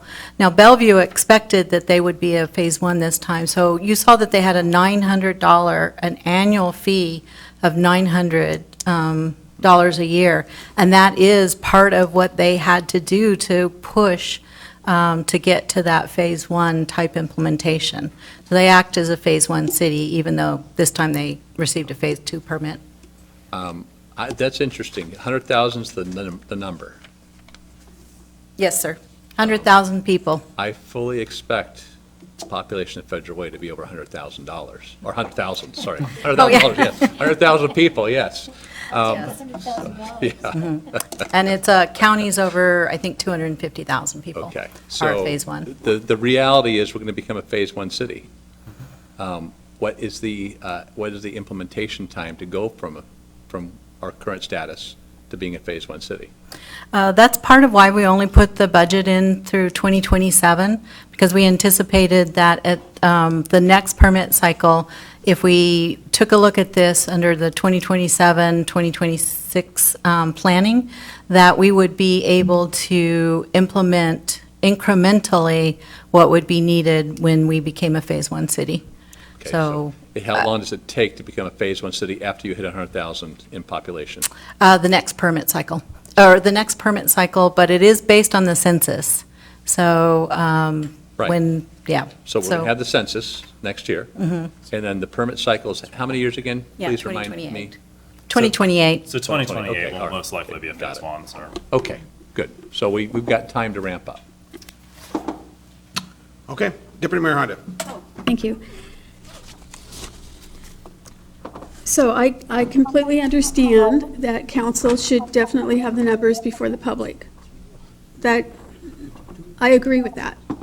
But what I don't agree with is that we're voting on this tonight, and the public is hearing the numbers for the first time tonight, which is why I wanted it presented tonight for information only, and then voting on the ordinance at the next meeting. So for the 6 FTEs that you have listed, how are they going to get paid? Because if they're not going to get, if it's not going to come out of these charges. No. It It is would, gonna come because out of charges. the finance, the budget Everything's- includes what it would cost to do it, whether we do that as an FTE or do it as a consultant. That expense is included in the rate. That's what I thought, that's what EJ and I talked about yesterday, but tonight I thought I heard you say something different. No, I was addressing the comment from Councilmember Tran about how was this interwoven with the salary and workload study that Human Resources is Okay. currently addressing. And the answer to that is it's not. The answer to your question is it's in there. Okay, just so I understand. I do appreciate all the work that you've done and the outreach that you've done. But I am going to vote against this tonight only because I want to hear from the people. And I know that we have another vote in 2 weeks, which will be the final vote on this ordinance. So thank you for all the information you've given to us. All right, thank you. Councilmember Copain, do you have a motion? I do. I move to forward the proposed ordinance to the October 1st, 2019 council meeting for second reading and enactment. Second. It's been a motion, a second. Is there any further discussion? Yeah, I have a question. Oh, Lydia, Councilmember Sept Dawson, go ahead. So if we don't vote on it today, or if it doesn't pass, do we still have time?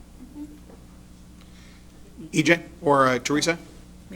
So if we suspend council rules and do first and second reading next meeting, which effectively gets us to the same finish line, certainly.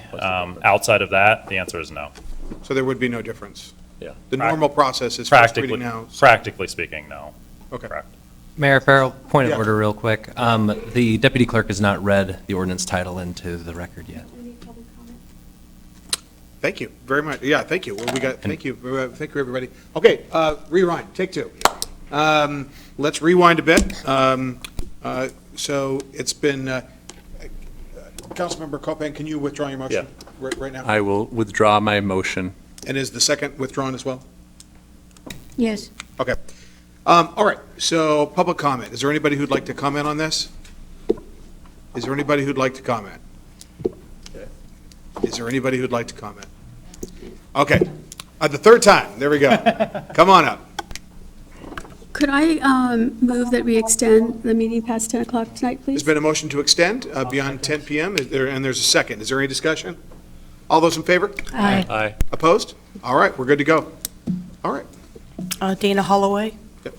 Please. One of the things I've noticed from attending these meetings is that most of the charts I see, including the ones tonight and the ones that I've seen from a day in the past, is historically this city is, our charges, our fees, taxes, whatever you want to call them, are on the low end of the other cities, of the county, and of everything else. And this is the prime example. I'm retired, fixed income. I don't want to pay more. But when, it's sort of like what happened to the parks and to Public Works, when the state makes decisions to raise the labor rate, and we don't have it in our budget, so we can't do some of the things that we were doing before because we can't afford to hire those people any longer. Now EPA or whoever is making more requirements because of water, which then requires the city to do more things. Otherwise, we're out of compliance. I can appreciate that, and I know that we're a low-income city compared to a lot of the others, but I don't see how we can get around something like this because we can't be out of compliance. So that's just where I'm coming from. Thank you. Thank you, Dana. Okay. All right, any other public comment? Okay, thank you. All right, would the city clerk please read the ordinance title? Council Bill Number 766, Surface Water Management, SWIM 2021 Rate Structure Change. Ordinance of the City of Federal Way, Washington, relating to changing the policy and rate structure for the storm and surface water utility, amending Federal Way Revised Code 11.40.030, 11.40.100, 11.45.010, 11.45.020, 11.45.030, and 11.45070, repealing Federal Way Revised Code 11.40.050, 11.40.080, and 11.40.090, and adding a new section to Chapter 11.40 of the Federal Way Revised Code. All right, thank you very much. Councilmember Kopang. I have a motion. I move to forward the proposed ordinance to the October 1st, 2019 council meeting for second reading and enactment. Second. It's been a motion and a second. Is there any further discussion? All those in favor? Aye. Opposed? Nay. And Lydia, did you vote? Aye. Okay. All right. City Clerk? Deputy Mayor Honda, Nay. Councilmember Sept Dawson, Aye. Councilmember Johnson, Aye. Councilmember Tran, Nay. Councilmember Kopang, Aye. Councilmember Moore, Nay. Councilmember Duclos. Aye. The motion passes, or motion carries 4-3. All right. Okay. Council reports. Councilmember Duclos. I have none. Councilmember Moore. Thank you so much, Mr. Mayor. I appreciate these type of conversations, and I appreciate the 4-3 type of votes. I think they're perfectly healthy. They're a good thing to happen in a democracy. EJ, I really hope you hear us loud and clear that you guys are doing a great job. There's pressure on us, there's pressure on you, and we all have to kind of coexist and make the best decisions possible. And so just because there may be a nay vote doesn't mean that we're not thinking you're doing a good job, if that makes any sense. So I hope you really hear me on that. And I appreciated the questions that came from the dais, because for me, it's a lesson learned.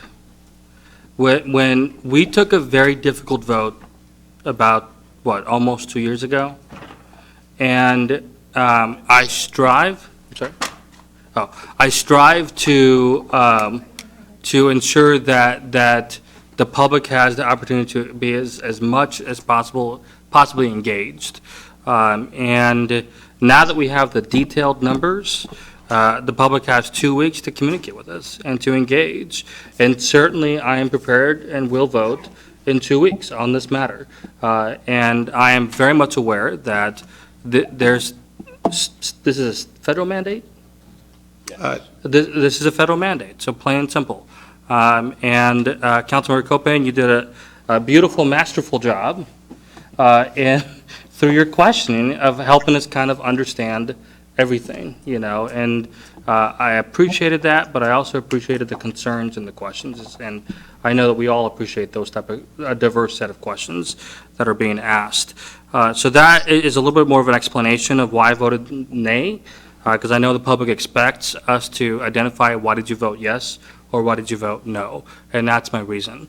And so that being said, as it was stated earlier, and I wanted to, I feel like this is a roast for Councilmember Kopang here, but I want to say thank you, because, and to Councilmember Johnson, I know that Councilmember Johnson and I talked many times, and we tried many times, I tried many times, to get the item added to the Parks and Human Services Committee of the discussion of how do we begin to televise or YouTube all of our committee meetings.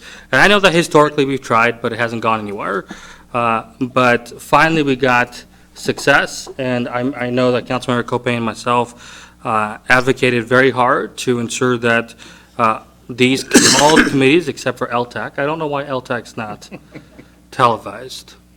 I think tourism is important, but I don't know.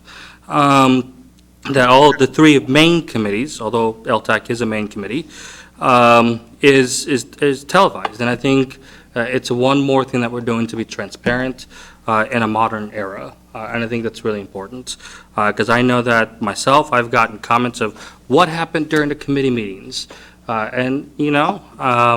Now people can find out. They can fast forward, they can rewind, whatever they can do, they can get the information at the tip of their fingers. So I'm very excited about the fact that this has come to fruition, and I know, Mr. Mayor, you met with Councilmember Copain and myself on this, and Thomas, shout out to you for doing the research, even though you had 100,000 things on your plate with a very little small staff. So I know you hear me back there.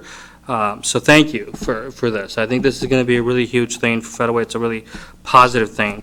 On that note, Mr. Mayor, I'm going to end on a good note here, and that's it. I really enjoyed the Boys and Girls Club, as you talked about earlier.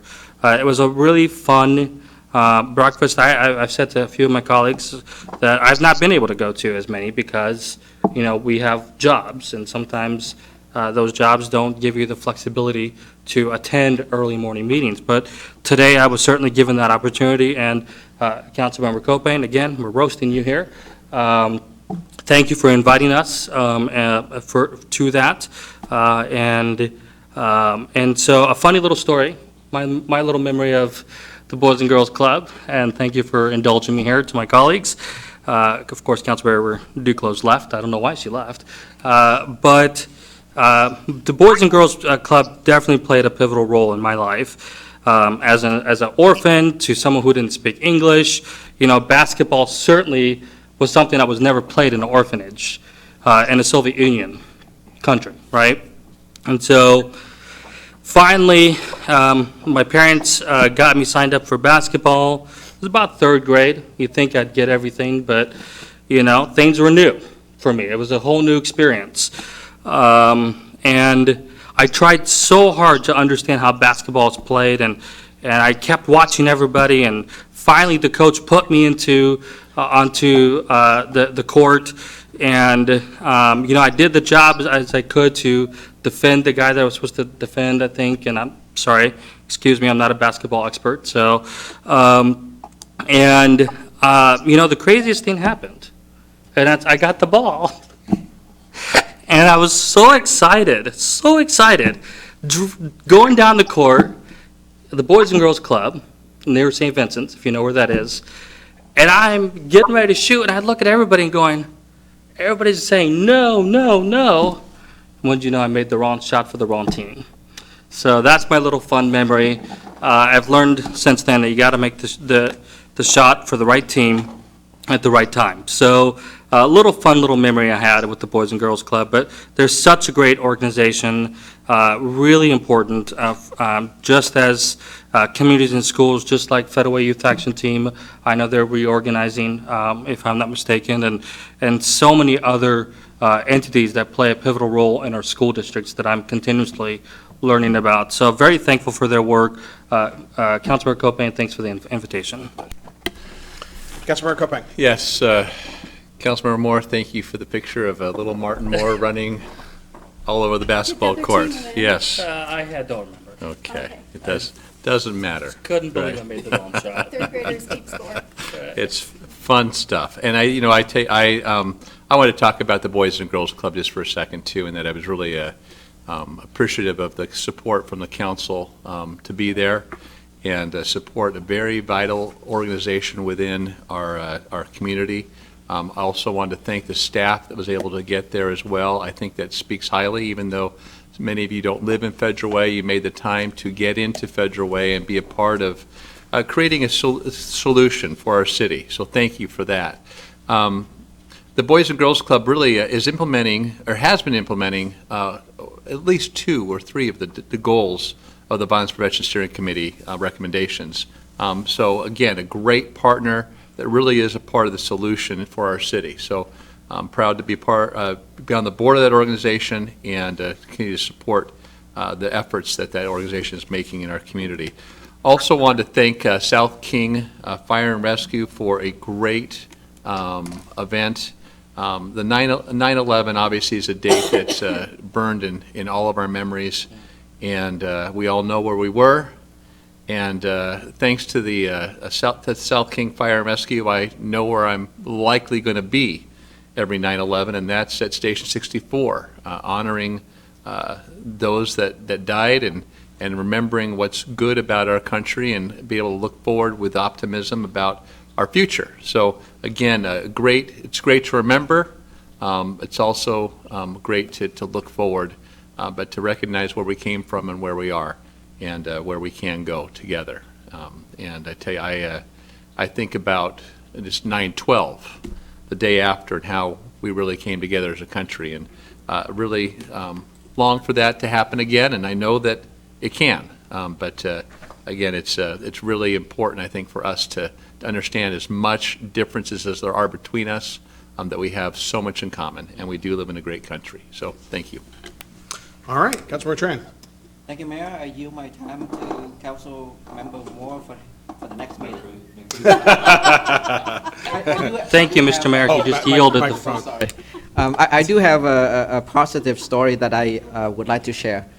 So my family went to the Federal Way Community Center last Sunday to sign up for the membership because my son won that auction gift certificate.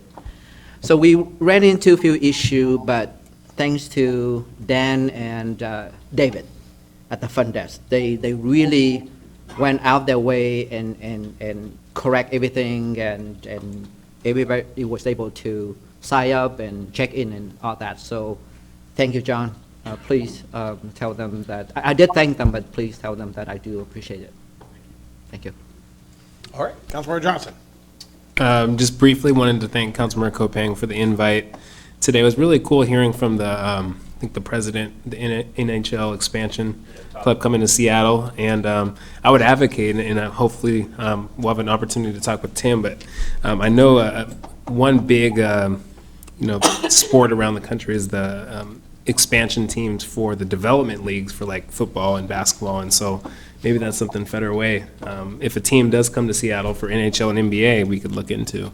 But I think that would be pretty cool. So, but yeah, I just wanted to thank you again, Councilmember Kopang. Great opportunity this morning, and to the youth speaker, Jalen Green, who was awesome, Todd Beamer graduate. He got offered an internship on the spot. Was that great? That was pretty.